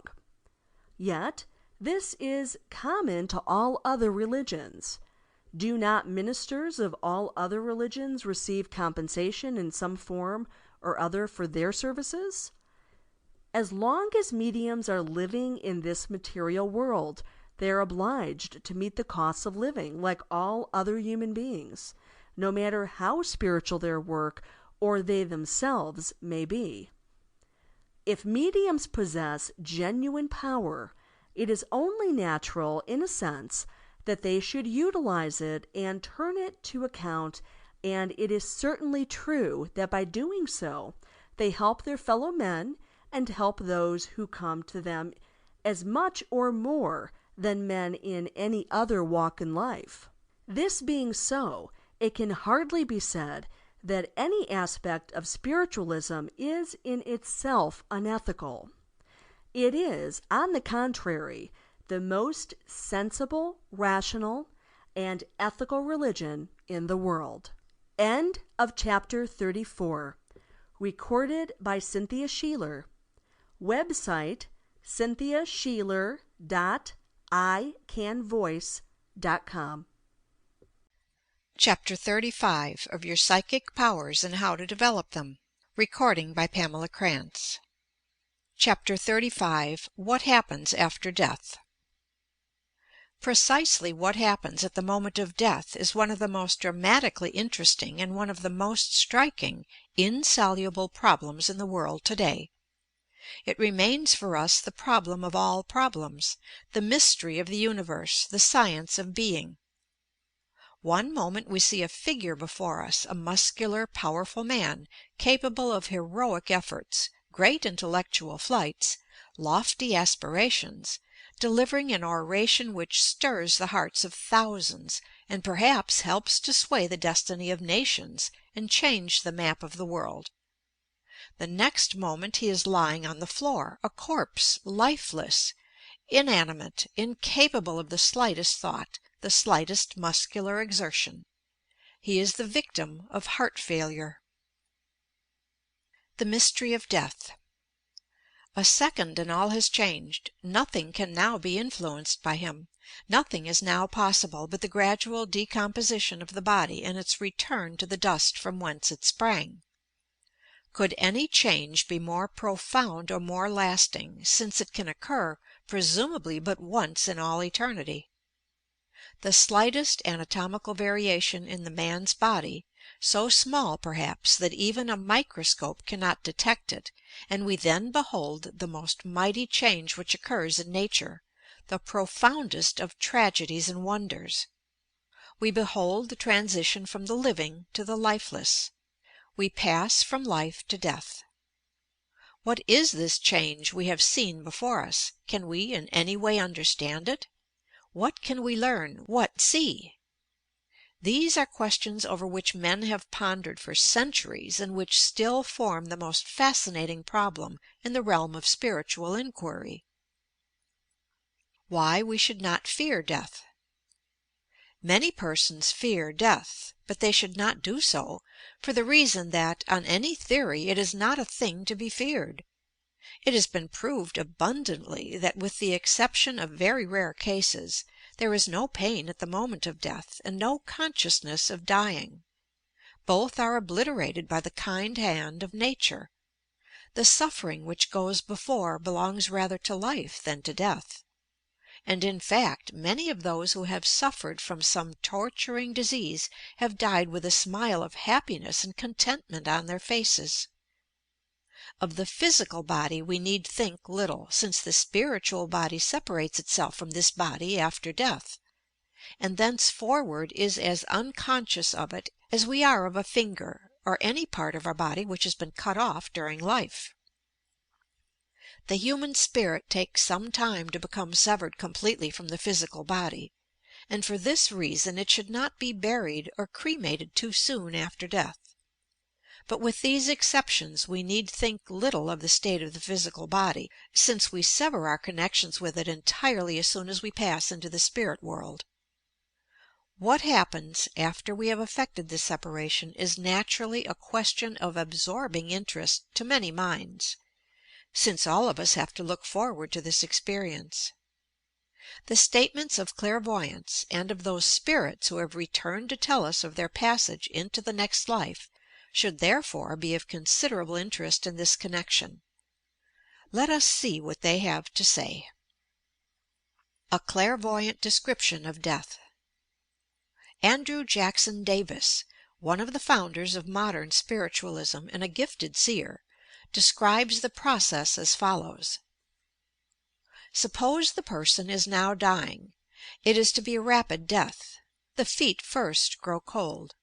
The clairvoyant sees right over the head what may be called a magnetic halo, an etheric emanation, in appearance golden and throbbing as though conscious. The body is now cold up to the knees and elbows, and the emanation has ascended higher in the air. The legs are cold to the hips and the arms to the shoulders, and the emanation, though it has not risen higher in the room, is more expanded. The death coldness steals over the breast and around on one side, and the emanation has attained a higher position nearer the ceiling. The person has ceased to breathe, the pulse is feeble, and the emanation is elongated and fashioned in the outline of the human form. Beneath it is connected with the brain. The head of the person is internally throbbing, a slow, deep throb, not painful, but like the beat of the sea. Hence, the thinking faculties are rational, while nearly every part of the person is dead. Owing to the brain's momentum, I have seen a dying person, even at the last feeble pulse beat, rise impulsively in bed to converse with a friend. But the next instant he was gone, his brain being the last to yield up the life principle. Formation of the spiritual body. The golden emanation which extends up midway to the ceiling is connected with the brain by a very fine life thread.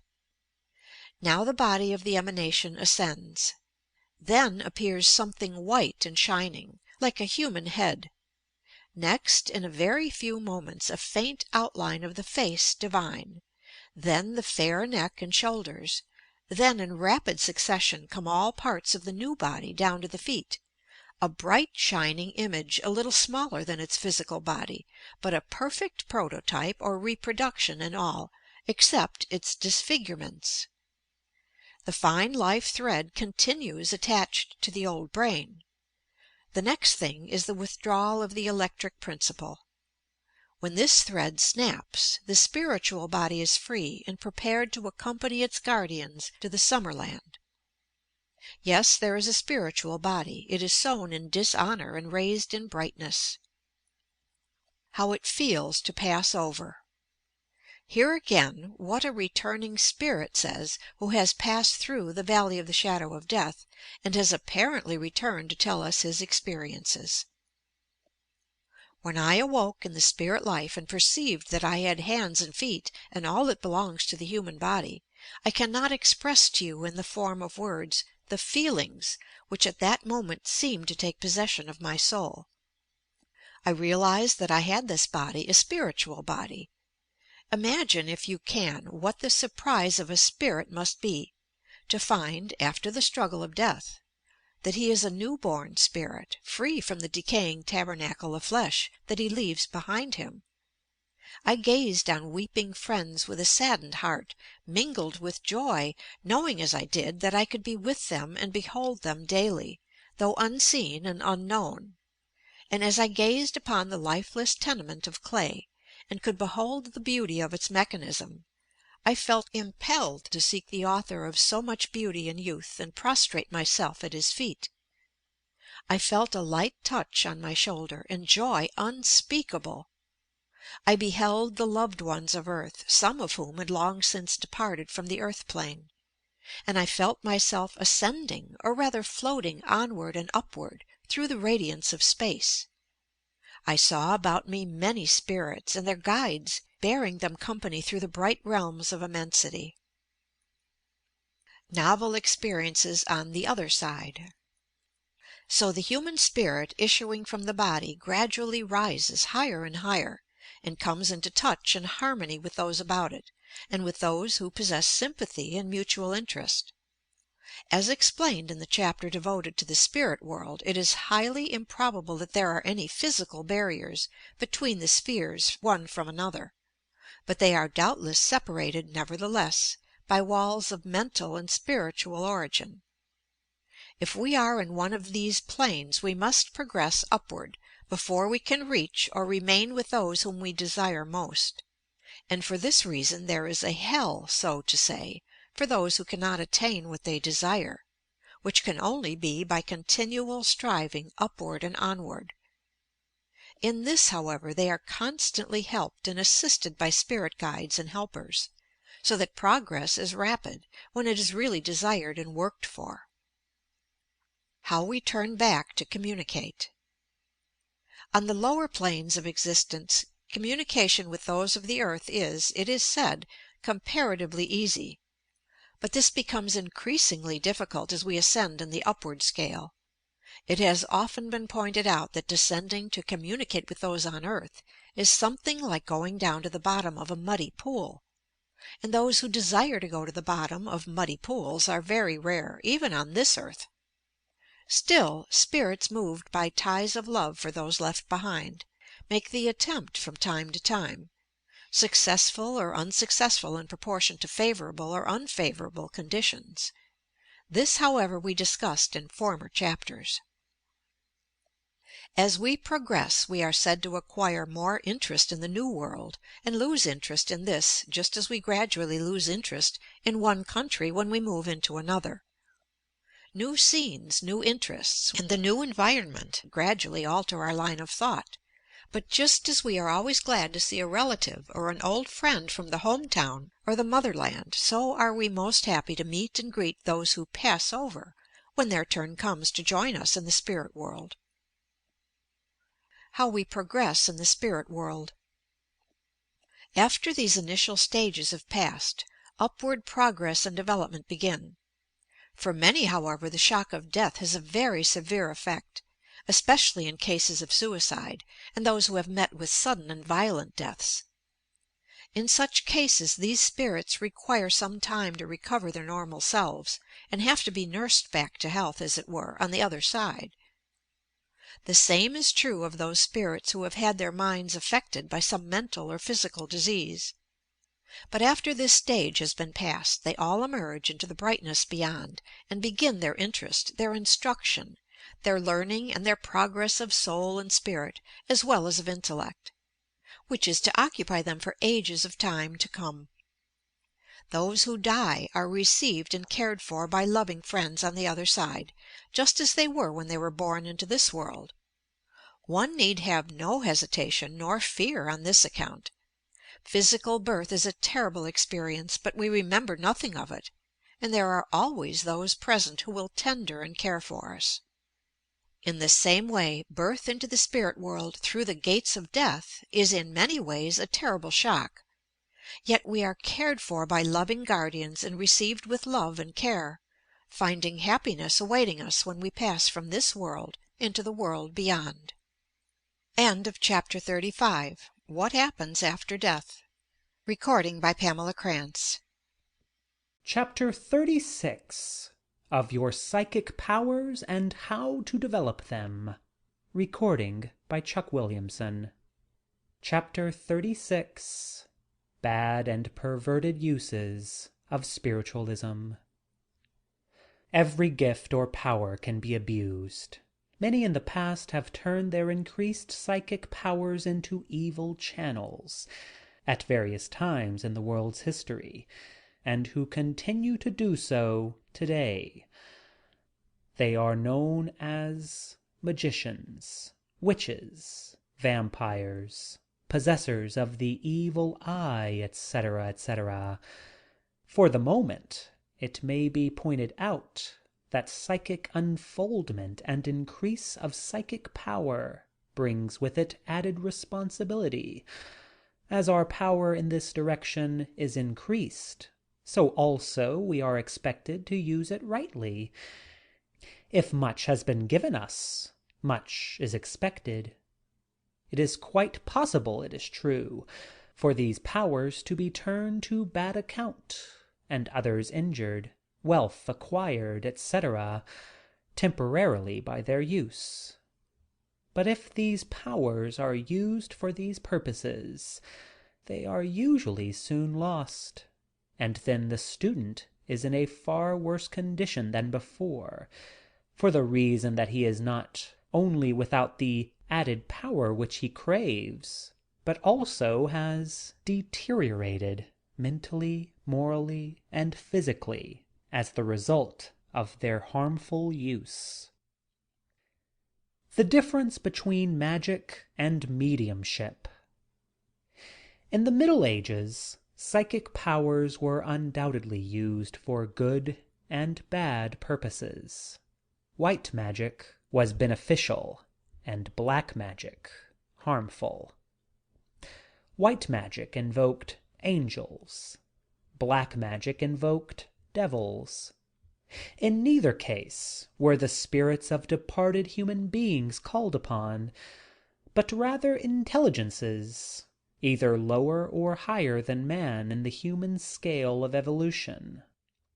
Another thing which distinguishes mediumship from magic is that mediumship is more in the nature of a request, a calling upon human intelligences for help and advice. Magic, on the other hand, depends upon invocation or demanding the presence and assistance of other intelligences differing from the human, and their assistance in the work to be performed. How invocations are performed. For the purposes of this invocation, various magical practices were undertaken, such as prayer, the saying of certain words and sentences, preparation of the magic circle with its pentagram, seal of Solomon, etc., as well as utilizing various magical preparations secured from dead bodies, and the poisons of animals and reptiles, etc. These magical practices were usually undertaken at certain seasons and phases of the moon, after long training on the part of the magician, and in specially prepared rooms or localities, which had been kept apart only for magical purposes. Exact descriptions of such invocations and the methods employed are to be found in certain rare books on the ritual of magic.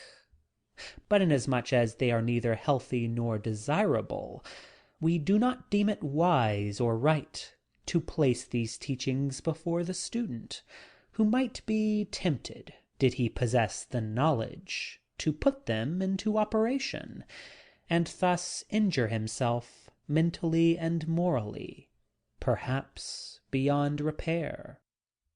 Students who are interested may consult A. E. Waite, The Book of Black Magic and of Pacts; Levi, The Doctrine and Ritual of Transcendental Magic, etc. An explanation of witchcraft. During the Middle Ages also, witchcraft flourished. It depended upon the use of certain psychic powers which witches were said to possess. Only in their cases this power came directly from the devil himself, being bestowed upon them in person by his satanic majesty. The witches were all said to meet 2 or 3 times a year on some lonely mountain top at midnight, these meetings being called Sabbaths. At these Sabbaths all sorts of magical and anti-religious ceremonies were held. The sacrament was mocked, the devil was worshipped, etc. The witch was said to swear allegiance to the devil, who thereupon touched her on some part of the body, which became anesthetic, lacking all sensation. These marks occurred in various parts of the body, and such marks were consequently known as witch marks. The probable explanation of such cases is that in connection with the abnormal mental and physical states induced by witches, there resulted in a peculiar form of hysteria in which small zones or patches on the body became anesthetic. Modern science now recognizes the existence of such insensible patches and calls them anesthetic zones. They are typical of this form of hysteria. This is the modern scientific explanation of the so-called witch marks. The journeys to the Sabbaths were doubtless, for the most part, imaginary flights, resulting from the administration of opiates and other drugs, which they were known to take, and with which they anointed their bodies. At the same time, it is probable that there were many genuine supernormal psychical phenomena connected with witchcraft, and this is becoming more and more probable as we progress in the understanding of such cases. Devil worship. Another form of perverted occultism is that of devil worship, which exists in various forms even today in Paris, the Malay Peninsula, in London, in New York, and doubtless in other large cities. At these meetings, which are devoted to devil worship, various invocations, etc., are gone through, and the devil is said to appear in person and bestow power upon certain privileged members of the club, who are thereafter enabled to use certain powers to their own advantage. Many of the scenes of these devil-worshipping societies are too revolting to be described, but have been pictured at length on one or two occasions by those who have taken part in these invocations. The evil eye. Again, certain individuals have a power which is known as the evil eye. This is particularly believed in by the peasants of Naples and southern Italy, by the peasantry of southern Spain, Austria, and other countries.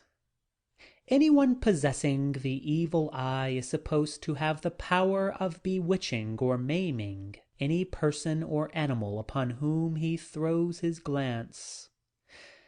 Cattle looked at by one possessing the evil eye invariably become sick and die.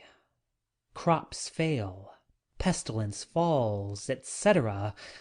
The evil eye is a gift which is usually unsought, but comes spontaneously and is not desired by anyone. The sure way to guard against the evil eye, according to the beliefs of the countries mentioned, is to extend the first and fourth fingers of the hand toward the possessors of the evil eye, the second and third fingers being folded over into the palm of the hand and kept there by the thumb.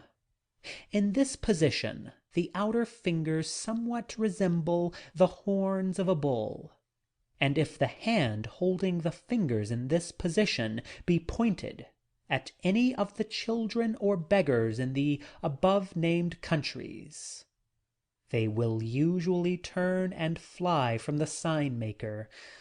Many Europeans use this knowledge to rid themselves of pestilent beggars.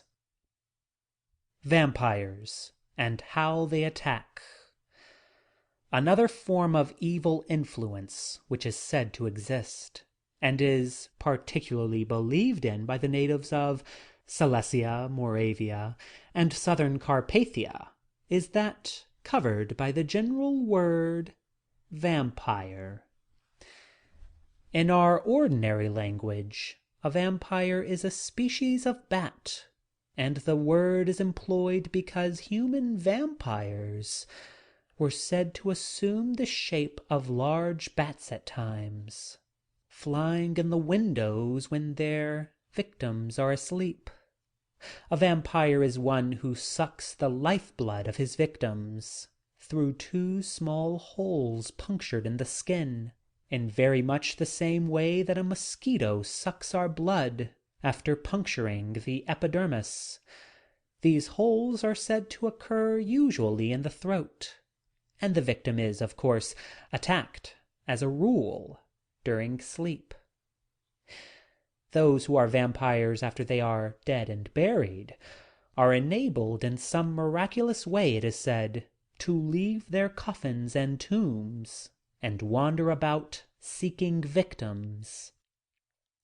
When they are dug up, they are found fresh with a pink complexion, and the whole body engorged with blood. The only sure way to kill vampires, it is said, is to drive a stake through the heart, or cut off the head, when a quantity of fresh blood will gush forth, and the vampire is killed forever. Tradition also says that those who are bitten by vampires become vampires in turn. Modern vampirage. Vampires of a certain sort, however, are not unknown in our own day. In an interesting article on vampires in the Occult Review, June 1908, Dr. Franz Hartmann described a method of what might be termed natural vampirage. He refers to the Bible, 1 Kings 1, and also alludes to certain processes by which one person is enabled to draw vital energy from another by establishing close contact. This process of nature is governed by well-fixed laws. Through ignorance of these laws, many people have become victims of modern vampirage. Another form of perverted occultism which remains is the employment of charms, amulets, talismans, etc., which are often sold for the purpose of inducing mental and physical disease, and black magic, which has existed through all ages. We must not forget also the so-called voodoo practices of the natives of West Africa, which are said to be remarkable by those who have witnessed them. How to protect yourself from occult and evil influences. It is often a little difficult for the modern student of the occult to determine just how much he is to believe in these stories. Undoubtedly, most of them are based on superstition, fanaticism, and imagination. At the same time, there is enough truth in them to make us be cautious and put us on our guard. Never, under any circumstances, should you undertake to practice any of them for low, selfish purposes. In order to protect yourself from influences of this sort, if you feel that they are being wielded against you, resort to the measures outlined in previous chapters, and you may be sure that if you do this, you will be impervious to all ordinary influences of this kind. End of chapter 36. Chapter 37 of Your Psychic Powers and How to Develop Them. Recording by Alex Carraz. Chapter 37. Snares and Pitfalls to Avoid.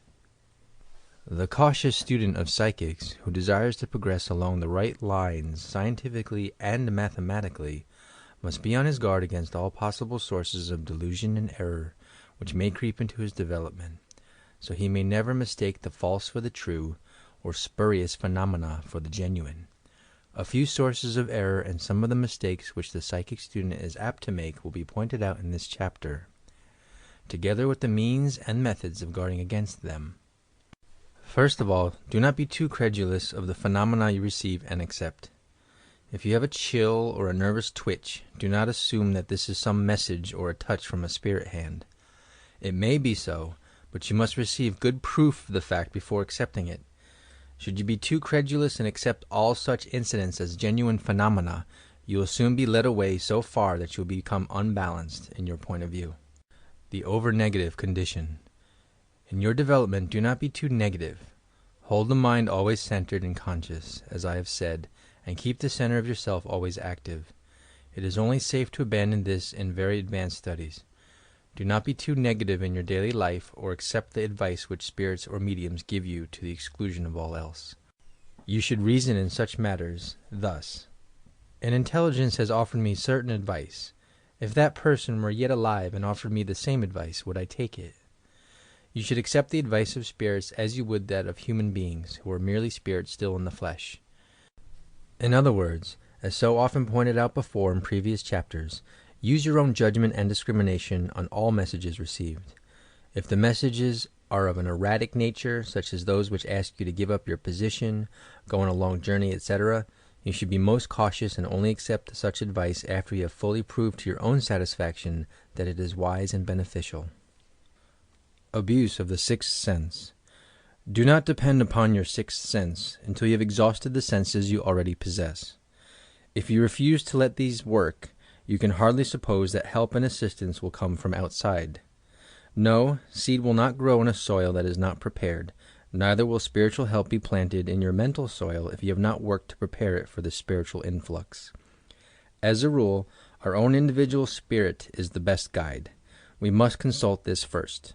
After that, if you seek additional advice and help, this may often be obtained from wise and experienced psychics, but I cannot too strongly warn the student against accepting the advice of poorly developed mediums, either professional or amateur. On changing mediums and circles. It is not a good thing to change developing mediums if this can be avoided. If you have found one medium who can assist you to develop and who is apparently doing so helpfully and rightly, stick to him through thick and thin until his advice or help fails you. The mixture of magnetism which is introduced with change of developing mediums may be, at times, very harmful. The same thing may be said of circles. Once a circle of sitters is formed, the same group should sit night after night, and it is not at all a good practice to allow strangers constantly to intrude into the circle and take the places of others. If changes must be made, let one at a time assume the place of the absent sitter, and let him sit thoroughly familiar with the surroundings and conditions before a second change is made. You would be wise to mistrust names of important historical persons if they appear in your own speech or writing, or if they are obtained at seances. Our natural vanity may lead us to hope and expect that such personages may be present, but there is evidence that in many cases lying spirits have taken the place of those whose names they gave. In this connection, it may be said that the historical personages are not, as a rule, most desirable. The best help and the greatest teachings have been obtained from simple people who are now on the other side. Sensitivity and mediumship. Do not try from the first to develop as a medium. Try rather to cultivate your own psychic powers and strengthen your own inner nature. After you have developed psychically and spiritually in this way, you'll be far better enabled to receive and transmit genuine mediumistic messages. Better enabled also to interpret them, better able to withstand the strain of mediumship, and run far less danger of obsession and other unpleasant symptoms which badly developed mediums are likely to encounter. Cultivate your psychic self, therefore, and after this has been truly trained, begin to train your mediumistic powers. Be on the lookout for evil and lying spirits, who will constantly deceive you if you are not prepared for them and remain too open and receptive. Study your own phenomena and endeavor to disengage genuine psychic and mediumistic manifestations from those due to your own subconscious mind. This is an excellent and very helpful practice which will prove useful to you as you progress. Do not assume that all figures which you see are spirits. They may be thought forms, doubles, etheric bodies, or imaginary creations of your own. Things a psychic should avoid. You can only learn to disentangle this wonderful chain and separate the true from the false after months and perhaps years of study, observation, and experiment. Above all, remember that symbolic figures and representations must be interpreted symbolically and should never be accepted as representing the truth as it actually exists. One of the great dangers to the amateur medium, as before explained, is that of extending his symbolic, intuitive impressions beyond the proper point. If he stated only what was given him, he would usually be right, but if he endeavors to interpret them himself, find their explanations, etc., he very often goes wrong. Do not hang on too long, so to say, to the impressions and images you perceive. Let them float before you in space, seeing and analyzing them as they pass. Do not endeavor to hold them to you by the power of your mind.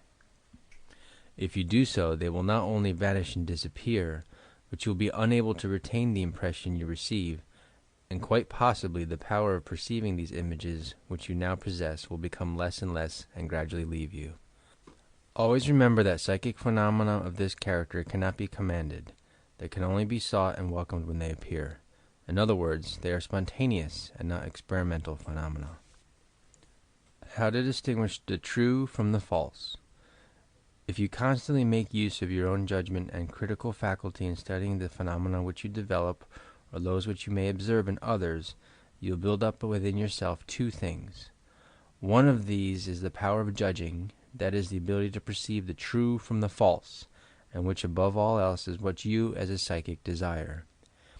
It is difficult to explain the difference in words, but as nearly as possible it may be said that these phenomena which are innately true carry with them a sense of conviction, a feeling of warmth and familiarity, and we feel them as part of ourselves.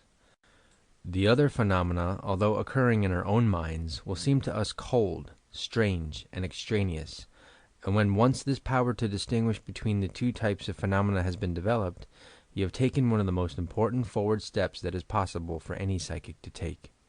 Many mediums, indeed, never reach this state. Their mediumship is chaotic. It has never been developed on rational, progressive lines. But if you have done so, you may rest assured that you are not only a genuine and true medium, but you have passed through the early stages and danger zones which so often beset the student in the early stages of development. How to guard against outside influence. The second important step which the student takes after he has once passed this stage is that while he will be sensitive and receptive to telepathic, clairvoyant, and other forms of perception, and also to spirits both in and out of the body, he will be practically impervious to harmful or malicious thoughts and influences which may be impelled against him not only on this sphere, but by the spirit world as well. If a trance clairvoyant during a state of ecstasy leaves his body and wanders off into space without having previously gained sufficient knowledge and hence control of the situation, he is liable to be blown hither and thither, figuratively speaking, like a soap bubble by the breezes, and will be open to impressions from all sources. These he may not feel or know at the time, but he may carry these back with him into his body, and afterwards they may affect him to the detriment of his own mental and spiritual health. In other words, he has not learned to protect himself while severed from the body as he can while in it. This is one of the greatest dangers which the advanced psychic is liable to encounter, and at the same time, after he has once learned the secret of protecting himself in this manner, he may be assured that thenceforward his progress will be most marked and rapid, not only in psychic and mediumistic development, but in the spirit world after he has entered it permanently at death. The value of psychic development to the individual.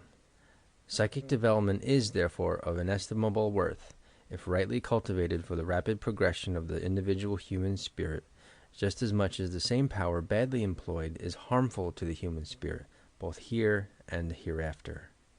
It all depends on the manner in which these forces and powers have been cultivated and are utilized. And while too much cannot be said against their improper use, a great deal may be said in favor of their proper application and development in the right direction. It is my hope that every reader of this book will develop himself along the right lines, and that he may receive help, advice, and encouragement at all stages of his spiritual unfoldment, both here and hereafter.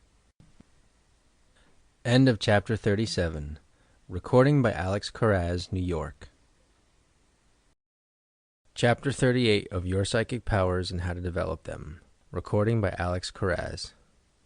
Chapter 38. Physical Phenomena. The physical phenomena of spiritualism as distinct from the mental or psychical phenomena, are those which relate to the physical world, and in which some mechanical or physical movement of matter takes place. In clairvoyance, for example, no such physical phenomena occur, so far as we can see, but if a table be lifted into the air by supernormal means, we here come into contact with mechanical and physical forces, and with these we have to reckon. Phenomena with physical contact. We must begin at the beginning in treating of physical phenomena, and go back, first of all, to those which involve some form of contact. Doubtless you have seen performances of so-called mind readers who found lost articles which were hidden in various parts of the room or hall, when one who knew their hiding place held the psychic's hand or placed it to his forehead, etc. In most of these performances it is not mind reading at all, strictly speaking, which we see, but what is technically known as muscle reading, that is, the faint unconscious twitchings of the muscles of the person holding the psychic's hand are felt and interpreted by him, consciously or unconsciously, and these guide him to the spot where the article is hidden. Incredible as it may appear, this is the correct explanation of these cases, and you may easily test it for yourself by asking a group of your friends to hide some object while you are out of the room, and then, when you enter, to give you one of their hands. If now you concentrate on the faint pullings and pushings which they will give you, you will be enabled to find the article in 9 cases out of 10. Of course, this, like everything else, improves with practice, and you must not expect to be an expert on the first trial. Some performers who have had years of experience grow so proficient in this, however, that they are enabled to open safes whose combinations they do not know, while merely holding the hand of one who does, or even drive a cab along the streets of a crowded city while blindfolded and holding the hand of one who can see the vehicles on the street. The development of independent force and power. The next step is in planchette writing, where the hand, as before explained, moves at first as the result of unconscious muscular action. After a time, however, some psychic force seems to be developed, and the board often continues to move about even after the hands of the operator are removed from it. Beyond this again, we have those cases of so-called dowsing, where the forked hazel twig bends to and fro in the hands of the water finder when he walks over water and metals.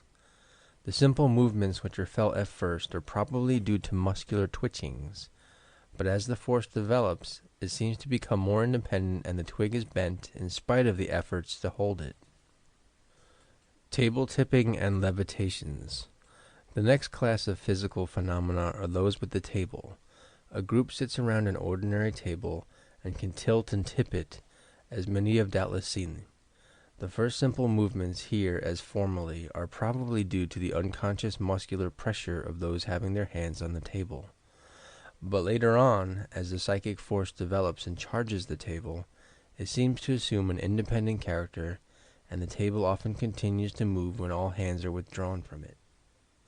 In fact, as an expert psychic student has pointed out, in many instances, and especially under unfavorable conditions, the phenomena do not rise above the initial stage of simple, non-intelligent movements, leaving the impression on the minds of the investigators that the force exhibited is, if at present unknown and unaccounted for, nevertheless a natural and mechanical one, and that the action of independent intelligence in connection with it cannot be conceived. This has been the experience and has been the verdict of even scientific inquirers, who have not hesitated to give that verdict to the world. How the power increases. Such a conclusion is based upon inaccurate knowledge and upon imperfect and superficial observation. All experienced psychic students are aware that it is often only after repeated and prolonged sittings that the full development of the psychic force is obtained, and that independent intelligence is exhibited in connection with it, and that in by far the larger number of instances that stage of the experiment is never reached at all.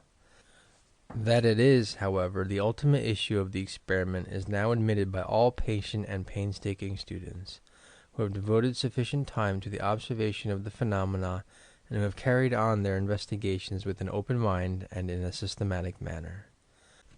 As will be seen later on, it is fully admitted that the mysterious force, thus called into operation in some unknown way, issues from the physical organism of the sensitive and the sitters, and is in itself an unintelligent force, but it is with equal confidence asserted that when it is available in sufficient quantity and is wholly detached from the physical organism, it can be, and beyond all doubt is, frequently manipulated by intelligences, independent of and other than that of the psychic and the investigators assisting in the experiment.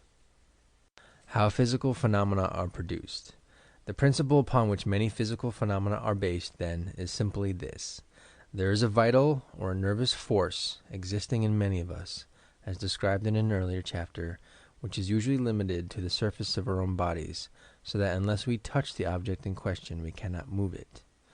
Under certain conditions, however, this vital energy or fluid is capable of being projected outward beyond the normal bodily limits into space, and when powerful enough, is capable of moving physical objects with which it comes into contact. Or, if it be a rapid outward projection of this force, it produces percussive sounds or raps well known to spiritualists. This psychic force is often uncontrolled, and then objects are moved without the knowledge of and even against the wish of the medium. We then have the so-called spontaneous poltergeist phenomena, etc. At other times this force may be guided and manipulated by the conscious or unconscious mind of the medium. Beyond this stage, again, is one in which the medium is unconscious of what is occurring, having passed into trance, etc. And it is then that many of the most striking physical phenomena occur. At such times, complicated and intelligent physical manifestations are produced which are not due either to the mind of the medium or to any person present. Externalized vital energy. We here enter the realm of genuine physical phenomena produced by spirit intelligences. Most of the communications are obtained through raps following a code. Playing upon musical instruments, etc., are due to this source. In other words, after a certain point has been reached, the externalized vital energy or psychic power of the medium is manipulated by an external intelligence, and they can even create forms or phantoms by utilizing it, as will be explained in the chapter devoted to materialization. Controlling the phenomena. Very interesting experiments have been conducted in the past in controlling these physical phenomena, but not much success has been attained in this direction. There is here a wide field for experiment which the thoughtful student might enter. Thus, on one occasion, a medium who has had the power of producing raps was hypnotized, and it was suggested that raps should be produced at will according to the suggestion of the hypnotist. This was completely successful. It was also suggested that raps be obtained in any article of furniture which the hypnotist would suggest. This also succeeded. The range and variety of physical phenomena are very great, including manifestations such as raps, table levitations, movement of objects without contact, playing upon musical instruments without apparent cause, spirit and thought photography, materialization, slate writing, trumpet phenomena, etc.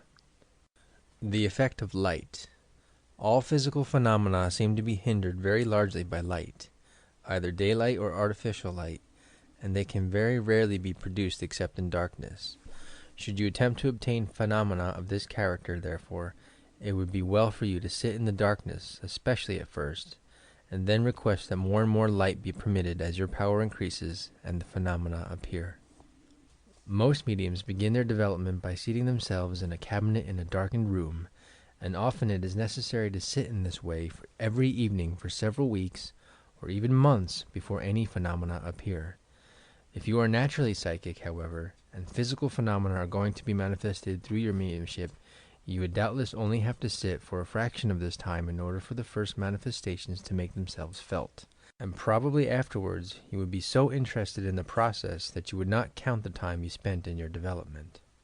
First symptoms and phenomena.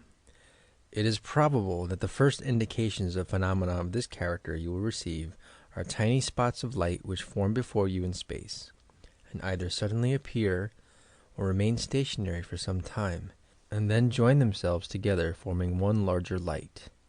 As time progresses you will see that this light cloudy mass will become more and more definite in outline and shape, and will probably begin to assume the shape of a phantom or form standing before you.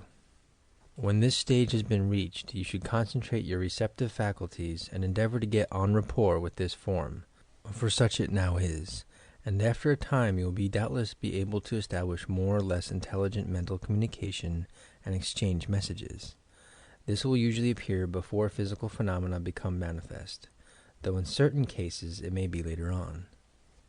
Dr. Baraduc of Paris succeeded on several occasions in photographing those groups of light or masses of matter which thus floated before him, and the student who has once succeeded in receiving manifestations of a like nature might well conduct similar experiments if he be sufficiently alert and able to do so. If not, a friend who is with him and has attended his process of development might endeavor to take these photographs at the moment when the psychic states they are vividly present before him. There are thus two ways of cultivating physical mediumship. One is to sit in the dark, the other is to experiment more or less consciously in light or semi-darkness, and when a certain amount of power has been gained in this direction, to endeavor to transfer or carry this over into the dark seance, and to transmit this power to a spirit who will thenceforth utilize it, and by its aid produce physical phenomena. Developing in the dark. If you sit for physical development in the dark, you are never sure what kind of phenomena you are to obtain. In a seance this is beneficial, since you should never aim to get one type of phenomenon, as before explained, for if you do, you shut out by your attitude all other phenomena which might spontaneously develop. At the same time, it is always satisfactory for the beginner to be able to control his phenomena a little, especially at first, and for this reason the second method of experimentation is advisable, and if desired might be carried out at the same time as the other method of development, so that the two progress side by side. If you sit in the dark, you should by all means provide yourself with a cabinet, since this will tend to concentrate the force, and much less energy will have to be expended by you for the production of any phenomena you may obtain. Also, you should abstain from using your will or thinking consciously of practical everyday affairs. Make the mind a blank, holding only the thought of self, and await results. How to develop in the light. In developing your power for the production of physical phenomena along the other line mentioned, it is best to begin with the simple experiments and gradually work up to the more complicated ones. For example, begin with a planchette or Ouija board, placing the tips of the fingers on the board, and after it has begun to move rapidly to and fro or round and round, very gradually withdraw the hand and see whether or not the board continues to move about. Again, when the table has begun to tip and rise into the air, 2 or 3 legs, as a result of placing your hands upon it, gradually withdraw your fingers and see whether the table remains suspended, or when it is at its highest point and you feel that it is thoroughly charged with your fluid, drop the whole force of your being into your will and see if you cannot levitate the table completely from the floor. Again, if raps are coming on the table upon which your hands rest, see if these cannot be obtained when your hands are removed a fraction of an inch from its surface. And if they are, endeavor to produce raps by making a motion towards the table as though hitting it, stopping short a quarter or half an inch above its surface. If you are successful, a rap or a sound in the tabletop will come, following this movement. Instruments for testing your power. A number of simple devices have been constructed with the object of testing mediumship in its early stages, and 1 or 2 of these you can make at home, and this would prove very helpful to you. Thus, you might suspend a small pitch or cork ball by means of a silk thread 5 or 6 inches long from a hook. If now you place the fingers of one hand almost touching this ball and leave it there for some moments, you may, if successful, succeed in causing this ball to move either towards or away from your fingers as you will. This is a very useful little experiment which may be tried on many occasions and will be found very beneficial in developing simple physical phenomena. Another device which may be employed is the following. Procure a straw, such as used at the soda fountains, and pass a needle through it directly in the center. Press the lower end of the needle into a large flat cork. See that the straw revolves easily upon the slightest pressure. Place your fingers nearly touching one end of the straw and will that it shall move either to the right or to the left. This instrument has proved very successful in many cases and will probably prove more sensitive than the last. There are more complicated scientific instruments which have been devised to test the externalization of the human fluid and the power of the will. These instruments have been used with great benefit by many scientific students. How to begin. When the student has progressed thus far, he is ready to try his first experiment in the movement of physical objects lying on his table. Begin with a very small, light object such as a cork. Do not choose any metal object. Place the fingertips of both hands on either side of the object, nearly touching it. Wait until you feel distinct tingling sensations in the fingers, and if this sensation extends to the elbows or even to the shoulders, so much the better. Endeavor to construct by your will and imagination, so to speak, a fine thread or hair composed of psychic rays passing between your fingers and supporting the object in question. Concentrate on this for some moments before you make any physical movement. Then, very slowly raise the fingers and see whether the cork is influenced to follow the upper directions of your fingers. If so, you have begun your course of physical mediumship. As this initial experiment is very important, it would be well to dwell upon it at somewhat greater length, since nothing is so discouraging to the beginner as innumerable tests and experiments of this kind which fail one after the other. Of course, perfectly non-mediumistic persons will continue to fail, but your natural psychics will not.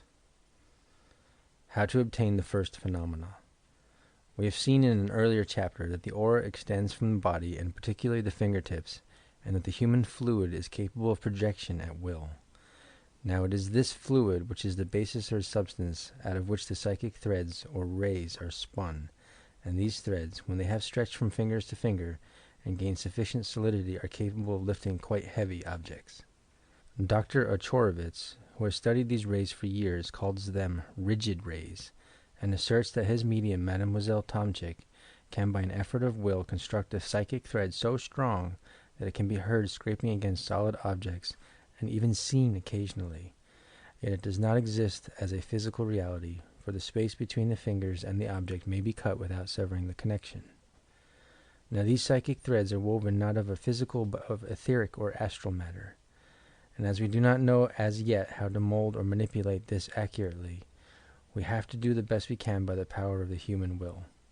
The process to be followed, therefore, is, first, vivid imaginary construction of these rays or threads; second, projection of the vital fluid; and third, the weaving of this together into the rigid rays by an effort of will.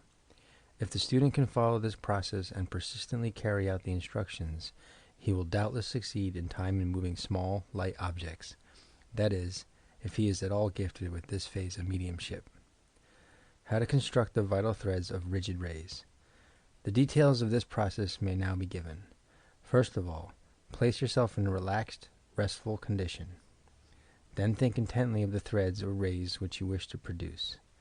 Imagine these just like any other threads coming from your fingertips and becoming more and more dense and solid as they emerge. Think of the strips of fluid you saw between your fingertips in trying the experiments mentioned in Chapter 25, devoted to the human fluid. When you have formed these vital rays clearly in your mind and have them all ready to project, so to say, extend the fingers and by a strong effort of will, endeavor to project this energy into the space beyond the fingertips. After a very few trials, you will doubtless begin to do so. This you will feel in the form of pins and needles sensations in the fingertips. They will also get warm, perhaps perspire. When this second stage has been reached, you are ready to proceed with the third. The fluid thus projected is not in the form of rigid rays or threads, but rather a vaporous mass, a soft cloud, if the term be allowed, and you must toughen and strengthen this by willpower. After the projection has taken place, think and will intently that this shall happen, and is happening, and at the same time imagine your consciousness in your fingertips themselves molding and toughening these vital rays. If you do this, you will surely succeed in time, provided you go at the exercise in the right manner and stick to it persistently. Transferring the power. When the student has progressed thus far, the final step must be taken, namely the transferring of this power to the control of a spirit, or outside intelligence. This is a very delicate and subtle process, which is very little understood even by mediums. The best process is gradually to develop the power of going into trance coincidentally with the development of these physical phenomena. Once you have gained the power of projecting your fluid at will and moving material objects by its aid, which is probably attained by an extreme effort of will, you should endeavor to hand over this manipulative power to another intelligence. You cannot do this consciously, so you can only hope that the transference will take place when you have passed into trance. You should endeavor, therefore, to pass into trance while actually conducting the above-mentioned experiments, and the proof of the fact that this transference does take place is found in the fact that the most striking physical phenomena at a seance always occurs when the medium is in deep trance. The deeper the trance, the better the phenomena. In other words, the more the medium's will is in abeyance, the more opportunity is there given to the external will of the spirit to become active and bring about the required results. This fact is very strikingly proved by nearly all the best physical mediums in the history of spiritualism. Gathering vital energy from the circle. If you are unable to move material objects alone, you may perhaps be enabled to do so after gathering strength from others. You may do this either by forming a chain and gathering this energy by an effort of will before you make your experiment, or by placing your hands in position and asking the two members of the chain nearest to you to place their hands upon your temples, or one on your forehead, and the other over the solar plexus. In this way a vital magnetic current is established which may greatly add to your powers and enable you to move objects and produce phenomena where you would otherwise fail. End of Chapter 38. Recording by Alex Carraz. Chapter 39 of Your Psychic Powers and How to Develop Them. Recording by Alex Carraz. Chapter 39. Spirit and Thought Photography. Spirit photographs are based on the belief that there is a spiritual body resembling in appearance the physical body, which is sufficiently solid to be photographed by means of the camera and sensitive plates. Usually more than this is necessary, namely the presence of a medium or psychic, possessing the peculiar power of rendering the spiritual body apparent to the camera. The medium seems to act as a sort of connecting link or intermediary between the body and the photographic plate, though the exact nature of the mediumistic influence is as yet unknown. Here is a field for study by expert photographers and by scientists to ascertain its limits and extent. How spirit photography is possible. To many it may appear incredible that any spiritual body is sufficiently material to be photographed by the camera, for it would mean that this body is capable of reflecting light waves, this being the primary necessity in obtaining photographs at all. Yet, as Sir Oliver Lodge has pointed out, there is hardly anything more incredible in this than in taking the photograph of the reflection of an object in the mirror, which is quite possible. In this case there is no solid object photographed, merely the reflected light waves which are themselves intangible and invisible. We know from experiment that the photographic camera is far more sensitive than the human eye. Physicians tell us that it is possible to photograph an eruption on the body before it actually occurs, that is, before it is visible to us, such as smallpox. On the other hand, it is also possible to photograph thousands of stars in the heavens, which are invisible to the eye, even with the most powerful telescope. A photographic plate can therefore detect objects insensible to the eye, and hence it is reasonable to suppose, insomuch as spiritual bodies doubtless exist, but are just beyond the range of our vision, that the camera should be quite able to detect them, and spirit photographs are the result. Two sources of error and how to guard against them. In obtaining spirit photographs, you must be on your guard against two possible sources of error. The first is that you are liable to see faces and likenesses in the photographs which do not really exist at all. You construct them in imagination as you would faces in a coal fire. The second danger to be avoided, if you are dealing with a professional spirit photographer, is that of fraud. There has doubtless been much trickery in this department in the past, and if you wish to be sure that you are not victimized, you should take your own plates with you, see them inserted in the camera, and watch their development after the picture has been taken. Even in this case you are liable to be imposed upon unless you are very careful. How to begin your development. The most satisfactory course to pursue is to experiment yourself and not depend upon a professional spirit photographer for your results. If you are at all sensitive and persevering, you will doubtless obtain genuine spirit photographs at the end of a certain period of time. Many hundreds of persons have done so, and there is no reason why you should not, if you are determined to obtain them. The best method is to sit privately with a friend of yours who is both sympathetic and more or less mediumistic, and hold a short seance, seated at the table before you begin your experiments in photography. If you obtain messages by means of tippings of the table, raps, automatic writing, etc., so much the better. And if intelligent communication is thus established, ask your spirit friends to appear for you on the plate when the experiments are being held. They may promise to do so, but fail to appear. Do not be discouraged by this, as they may be perfectly willing to help you, but for some reason or other are unable to make their forms visible on the photographic plate. If you persist, however, you will doubtless obtain interesting results in a short time. How to take the photographs. After this preliminary seance, you should seat your subject in a chair against a dark background and focus the camera as you would were you taking this picture in the ordinary way. The photographic plate should, if possible, be held by both of you between your hands in the darkroom before being inserted in the camera, so as to get it impregnated with your magnetism. After he has taken up his position and the camera is properly focused, you should then ask your spirit friends to come and appear on the plate if possible. Do not exercise your will, however, nor think of any special object in particular, nor any person, but make your mind negative. If positive, you are quite likely to obtain thought photographs instead. Ask your invisible helpers to give you some sign, if possible, such as 3 raps when they are ready to appear, etc. If you obtain these, take the picture at once. If not, sit until you get into the requisite mental condition, then take the photograph and afterwards develop it carefully. It is improbable that you will obtain any definite results for the first few experiments, but many do, even from the start, and this is doubtless one of the most promising of all the fields of psychic investigation for the student to enter. Radiographs and how to obtain them.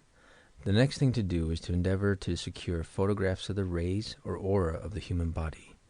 These impressions on the photographic plate are secured comparatively rarely for the reason that the body of the subject must become radioactive to some extent before an impression of this kind is possible. Such pictures are consequently called radiographs, and a number of these have been obtained by Dr. Chorowicz of Poland.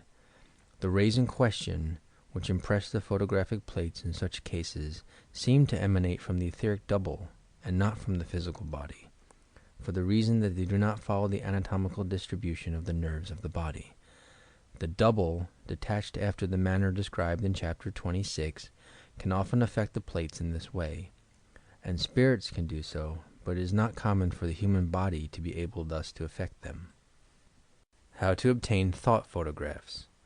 The third and most interesting phase, in a sense, for the experimenter is that of thought photography. The most sensitive plates that can be procured should be used for this purpose, and the experiment conducted in the dark, as indeed should the radiograph experiments. The plate may be held between the palms of the hands, or placed against the forehead, or over the solar plexus next to the skin, and must be left there for a considerable time, half an hour or longer, if possible. During this time the subject should think intensely of a certain figure or object, such as a cat, a chair, a ship, as the case may be. He should keep this before his mind vividly and intensely, and never allow it to become blurred or indistinct. Holding it there by an effort of will, he should next endeavor to impress this upon the photographic plate, and should also try to feel inwardly the process going on within him, the flow of the magnetic current to the spot beneath the plate, etc. Another way to produce thought photographs. Another way of obtaining thought photographs is to place a plate wrapped in black paper or placed in an opaque black envelope on the table, and over it place the fingertips for some time, usually from 5 to 10 minutes. Then think or will that a certain thought or image will be impressed upon the plate, and if you are at all developed along this line, the impress will be left on the plate through the paper. Any object can be selected, a round ring of light, a triangle, a face, etc. It is best to begin with simple objects because the mind seems to be able to impress this upon the plate more readily and clearly than a more complex object, of which it cannot form so clear an outline. You must not be disappointed if you do not succeed at first in this, and you may have to develop, and thus spoil, a number of plates before you get any impression at all upon them. The first thing you will get probably will be a spot of light, or a series of small spots, as the fluid finds its way through the opaque paper onto the plate. You must remember that the human fluid is the instrument or intermediary through which photographs of this character are made, and hence you must learn the art of the projection of this fluid, as outlined in the chapter devoted to physical phenomena, before you can hope successfully to impress a photographic plate. Once you have done so, the rest will be simply a matter of development, and you will find it one of the most interesting and fascinating subjects for the investigation in the whole realm of psychics. Photographs of psychic forms and emotions. In many cases, photographs of emotions have been successfully taken, especially of late, and M. Dauguet has narrated a number of experiments of this character to the French Academy of Sciences, which has accepted his report as authentic. It is thus evident that thought photography has at length claimed a place in the scientific world, and this being so, it is only a matter of careful experimenting on the student's part before he obtains photographs of his character. An interesting series of experiments might be tried by the scientifically minded inquirer, namely to obtain photographs of mediums in trance, while they are obtaining automatic writing, crystal gazing, etc., and also of those who are on the point of dying. Such experiments would doubtless reveal many changes in the aura, and also the presence of thought images, and possibly spirit forms, which would otherwise be quite unsuspected by those present. End of Chapter 39. Recording by Alex Carraz. Chapter 40 of Your Psychic Powers and How to Develop Them. Recording by Alex Carraz. Chapter 40. Materialization. Materialization means the process of rendering solid or material, for a longer or shorter time, bodies through which disembodied spirits may function and communicate. Materialization usually occurs at seances in which a group of people are gathered together, and rarely or never when the medium is alone. The reason for this is probably that the necessary conditions are lacking, these being chiefly the lack of sufficient vital energy, which is drawn from the circle by the medium and utilized for the purposes of materialization. The marvels of materialization. Many factors play a part in this mysterious phenomenon.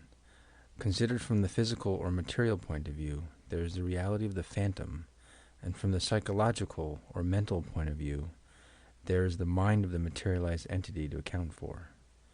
If we were always sure that the materialized figure were really the person it claimed to be, this latter difficulty would be overcome.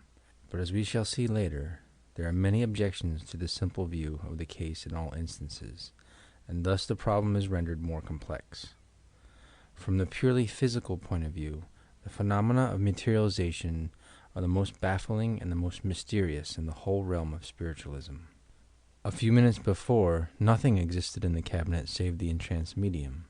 Now there is a solid, tangible form possessing all the properties and appearances of matter, often having solid flesh and bones just as a human being would, the flesh being warm and lifelike, the hand possessing nails, hair, etc., like an ordinary hand, and being apparently composed of cells and tissues, such as any material body would be composed of. How account for this? It is surely one of the most bewildering and incredible facts in nature.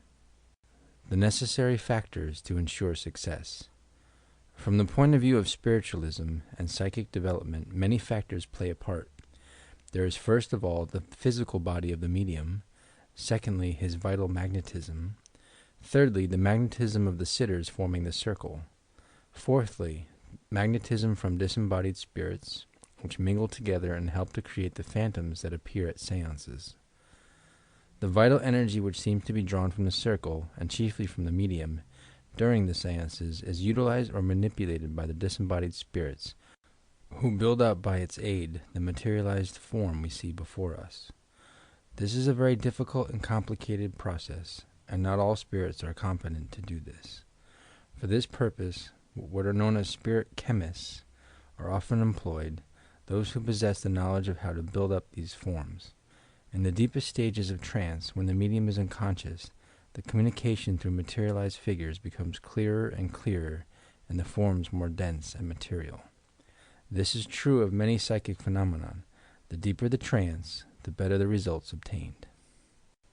Etherealization and transfiguration. In the lighter stages of trance, however, only portions of the figure may develop, such as hands, faces, etc., or very shadowy and vaguely defined outlines of human forms. These latter are not, strictly speaking, materialized, but are known as etherealized forms. They are less solid than the materialized figures, and it is often possible to pass the hand and arm through one of these figures without disturbing it. In the case of the materialized figure, on the other hand, they are just as solid and tangible as human form, and it would be impossible to make any other solid object pass through any part of them. In many cases, the physical body of the medium is more or less altered by the spirits without any other phantom being created. Such cases are known as transfiguration. When the figure created at the seance is not dense and fully formed, it does not possess either a complete or matured intelligence.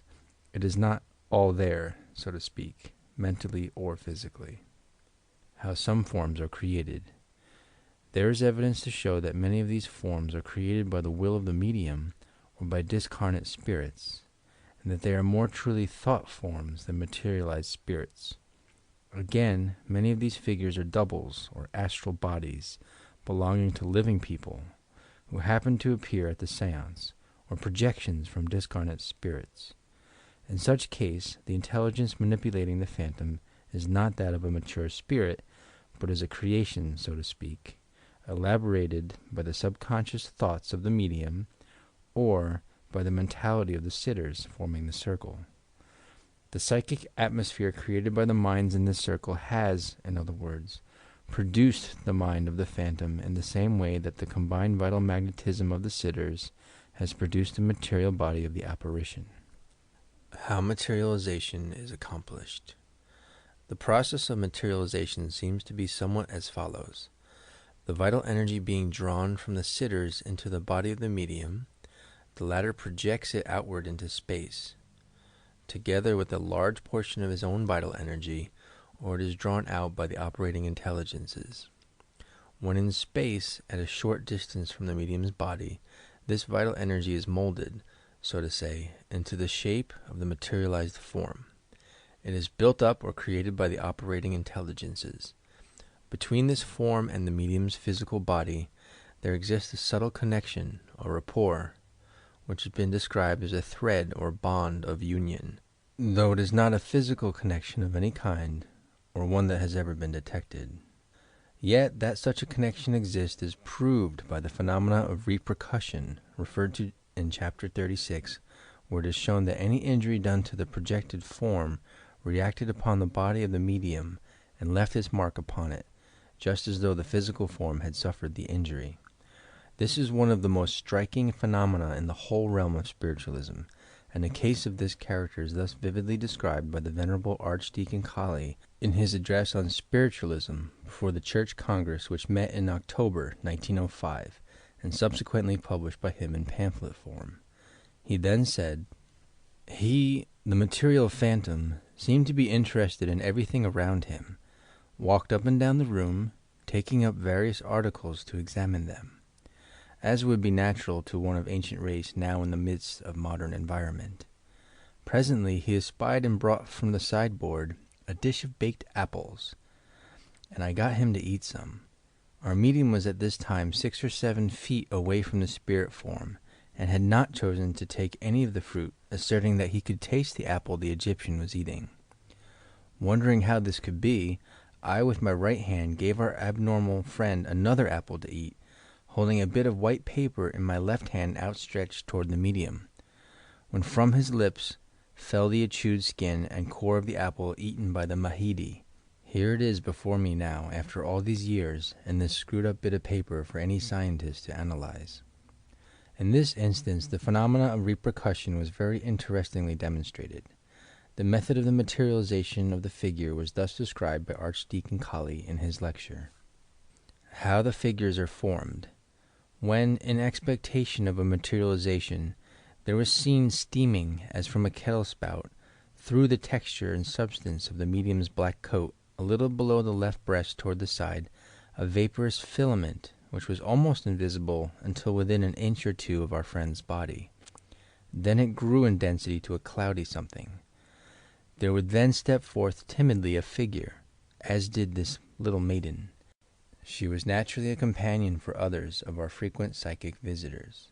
For as a cloud received one out of their sight, when the disciples at Bethany gazed on their ascending Lord, so as from a cloud thus inexplicably evolved from the medium, came our materialized friends, and vanished again to invisibility in a cloud, sucked back within his own body, when they were withdrawn from us, wistfully gazing on the mysterious departure and noting this or that particular phase of it within a few inches of the point of their inscrutable disappearance and evanishment. The clothes of materialized figures. The question is often asked, how is it possible for spirits to become clothed? The old question of the clothes of ghosts being often raised among materialistic skeptics of the last century. The same question might be raised against the clothes of materialized figures, but there is a ready answer to this which fully explains it. Those who deny and ridicule the possibility of materialization of raiment, as well as bodies, might ask themselves the question, whence came the clothing which Christ wore after his resurrection? For we are distinctly told that the Master's raiment had been parted among the Roman soldiery, and upon his cloak had they cast lots. This historical incident furnishes us with an illustration of the case in point, and the reality of this fact is amply borne out by many modern instances of a like character. How to begin your development. In sitting for materialization, the medium should sit inside the cabinet, which should not be too large, so as to concentrate and focus the energy obtained from the circle. The medium should sit on a cane-bottomed chair, sufficiently comfortable to afford perfect relaxation when the trance supervenes. How to begin your development. In sitting for materialization, the medium should sit inside the cabinet, which should not be too large, so as to concentrate and focus the energy obtained from the circle. The medium should sit on a cane-bottomed chair, sufficiently comfortable to afford perfect relaxation when the trance supervenes. At first, the medium should hold the hands of those in the circle, but after a time these may be released. The light should be almost totally extinguished for reasons given before in this book. It must be remembered that there are all kinds of light, visible and invisible. We also have infrared rays and ultraviolet rays, the former being below the lowest form of visible vibration and the latter above the highest. It is because red is so low on the scale of vibration that mediums employ it during the séance. Photographs may be taken by infrared and ultraviolet light. Light has a very disintegrating effect on these subtle forms, and would doubtless serve to disintegrate many of the materialized forms upon their initial appearance. The medium should make his mind as blank as possible, holding only the central idea of self, and mentally call upon his spirit friends to help in the production of phenomena. Early signs and phenomena. Among the initial sensations which the medium will experience are probably flashes of heat and cold, blackness before the eyes, in which possibly there may be specks of light dancing hither and thither, and a cobwebby sensation over the hands and face, which is almost invariable and very noticeable. Madame d'Espérance, a materializing medium of international fame, has stated that in her experience this cobwebby sensation was present on practically every occasion. Speaking of the phenomena and symptoms of the process, she says, "If a few persons have gathered together in a half-darkened room, the emanations from their bodies can be seen by many, not necessarily clairvoyance. It appears as a slightly luminous haze about the head, shoulders, and sometimes the knees and feet. Frequently it gathers slowly at the fingers, increasing in density until it resembles a slight transparent film of slightly luminous cotton wool. This is often perceptible to the eyes of all, but it offers no resistance to the touch.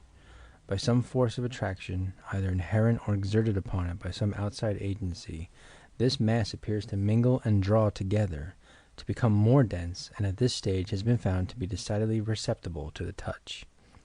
It resembles, as nearly as can be described, the gossamer web seen on trees and bushes on an early summer morning." The sensation of cobwebs and what it means. Many persons in a materialization séance are sensible of a feeling as of cobwebs being on their faces and hands.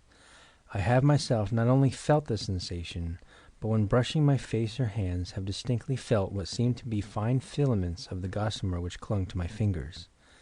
The attention of the sitters has been frequently drawn to this almost impalpable substance which has vanished as soon as the light has been brought near it. This emanation from the sitters in a seance is generally, if not always, accompanied by a sensation of chill or draft, similar to that felt by a person in a slightly feverish condition.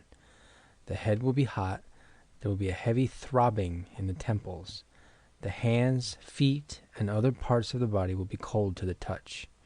The medium, by the exercise of his will, can at any time prevent manifestations. In fact, the opposition of any person in a circle will act as a hindrance to the work of the unseen operators. Why some forms resemble the medium. As a rule, when full materializations are accomplished, the medium is entranced so deeply that he cannot remember the process of the production of the forms.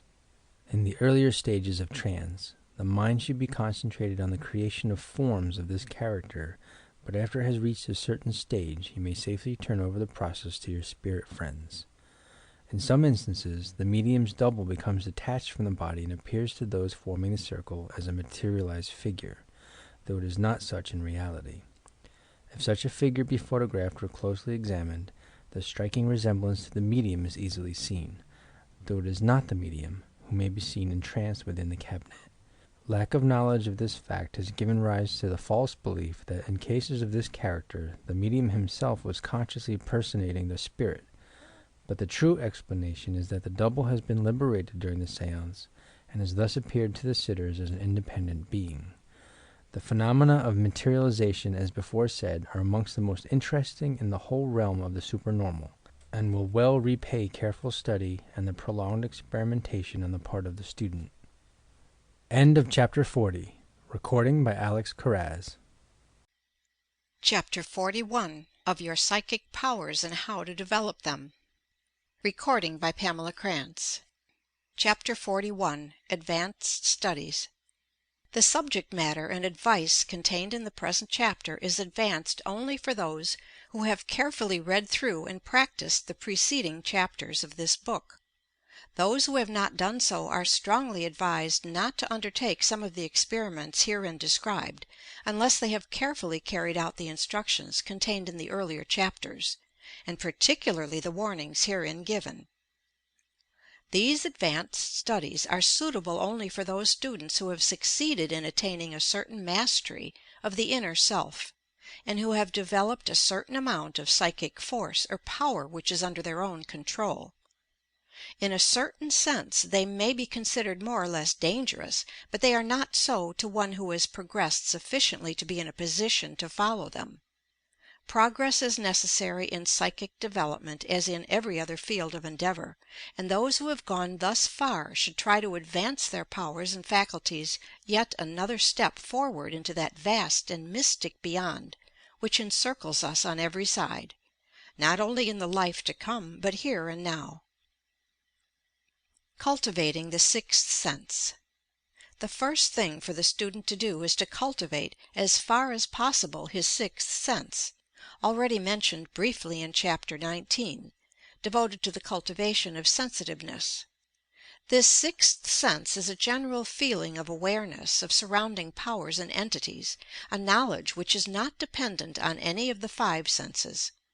Some of the preliminary exercises for cultivating this sense have already been given, and we shall now proceed to give a few more, leading the student yet further along the path to self-realization and power.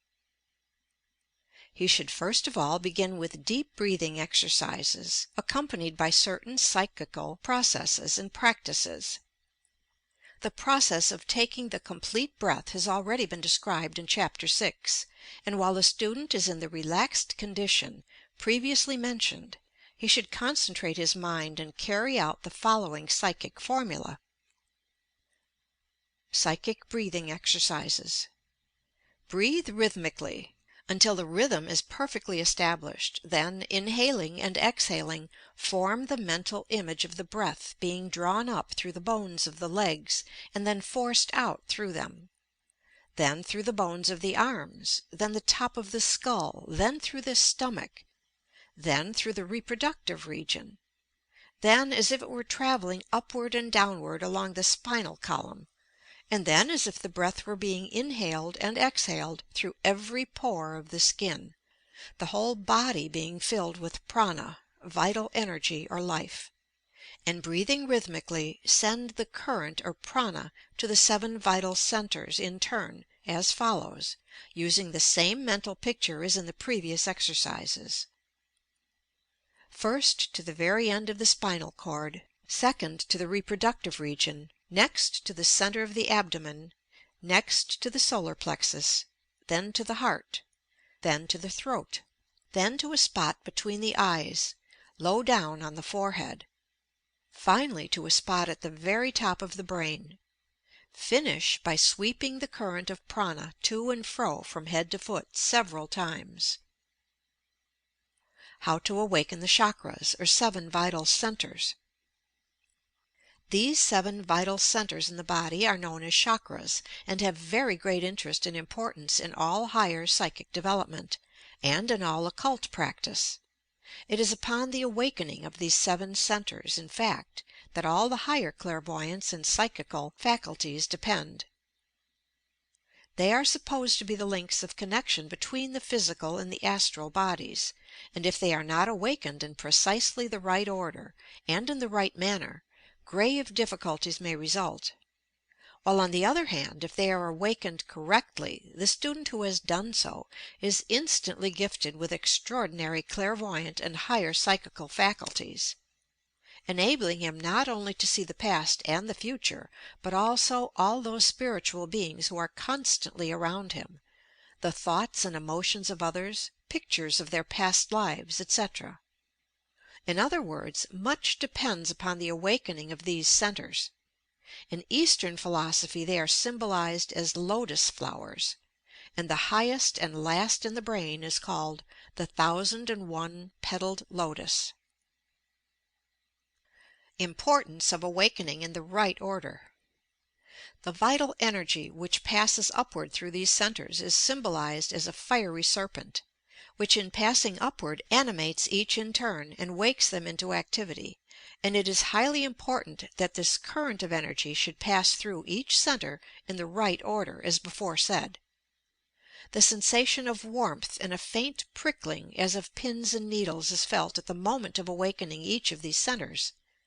In Sanskrit, the word Kundalini, literally meaning the coiled up, is employed.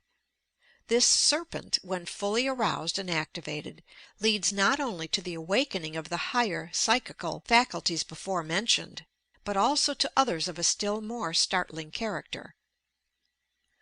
Swami Vivekananda, in his Lectures on Raja Yoga, page 91, gives the following psychical exercises, which should be practiced in connection with this psychical unfoldment and development. The sacred word Om and meditation. Sit straight and look at the tip of your nose. By controlling the 2 optic nerves, one advances a long way towards the control of the arc of reaction, and so to the control of the will.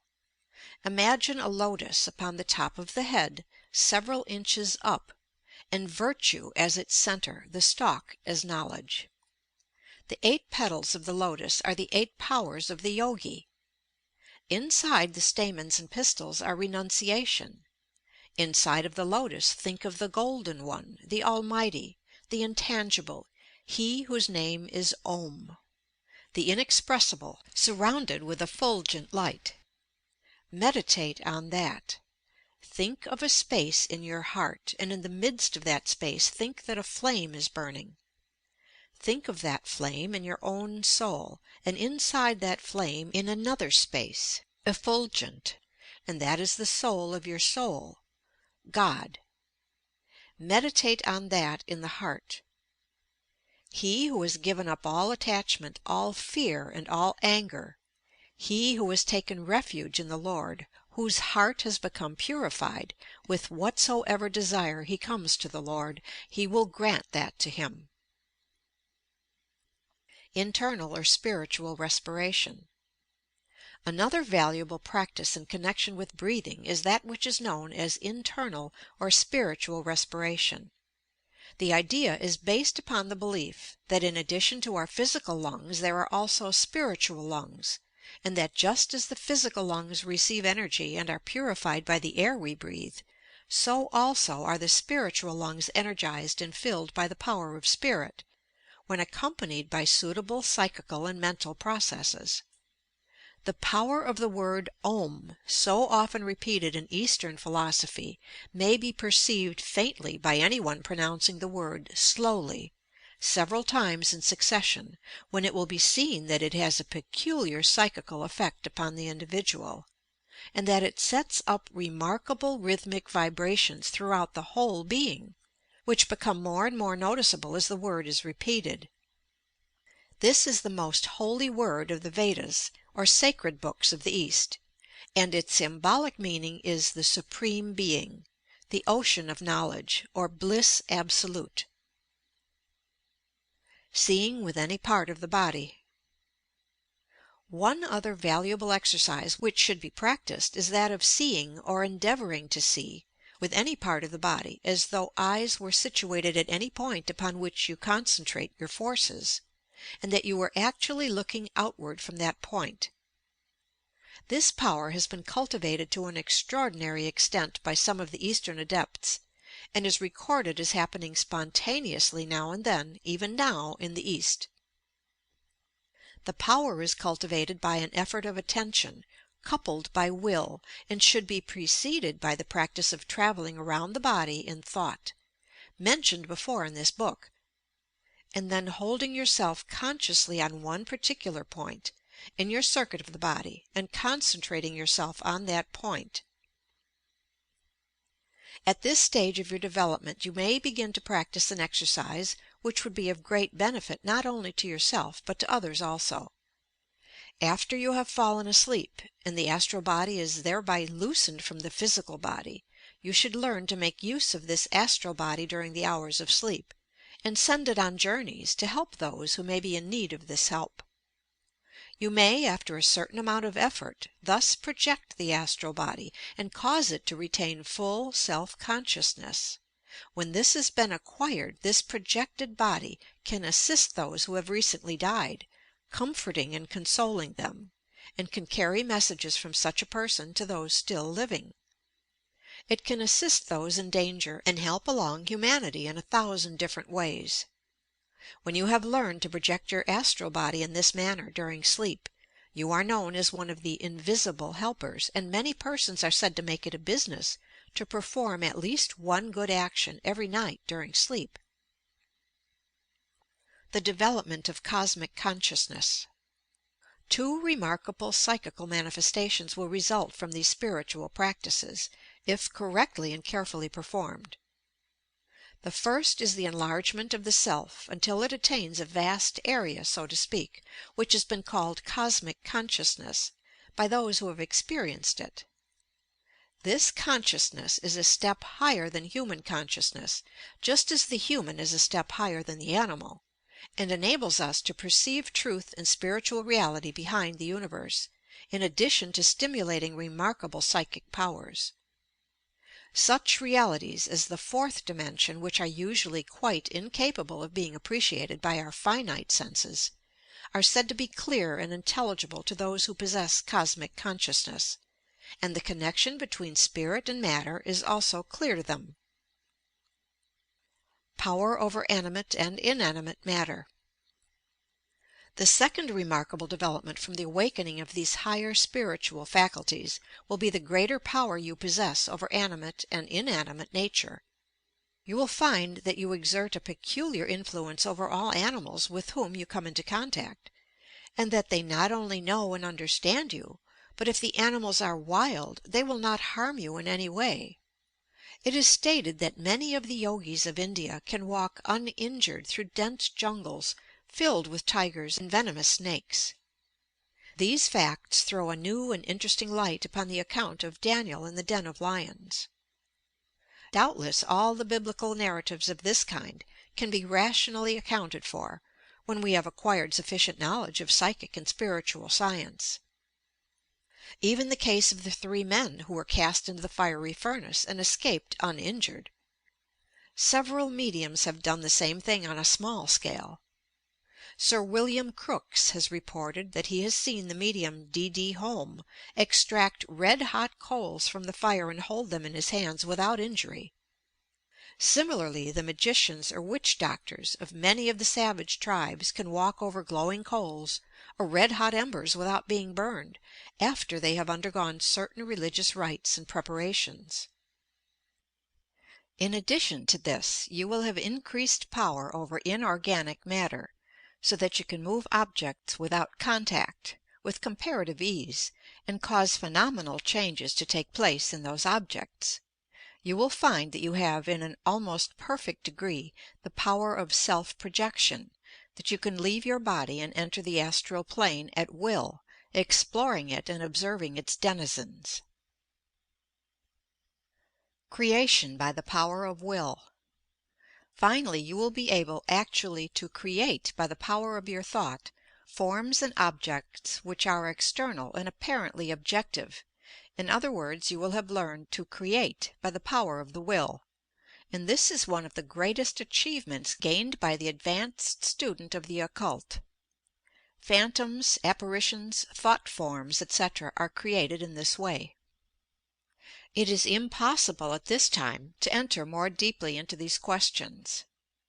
Higher exercises of this kind, to be explained fully as they should be, would require a further course of study, and it is my intention to follow the present work with a second one, which will contain more detailed advice as to the development of the higher psychical and spiritual faculties. For the present I must leave the psychic student here, at the end of his preparatory studies, wishing him success in his efforts in the attainment of psychic power. If the student will but follow the directions contained in the present work carefully, and at the same time pay due attention to the advice contained therein, he will be enabled to develop his psychic powers to a very great extent, and will thereby be fitted to undertake still more advanced studies, which will be taken up very fully in a subsequent work. The End. End of Chapter 41. Advanced Studies. Recording by Pamela Krantz. End of Your Psychic Powers and How to Develop Them.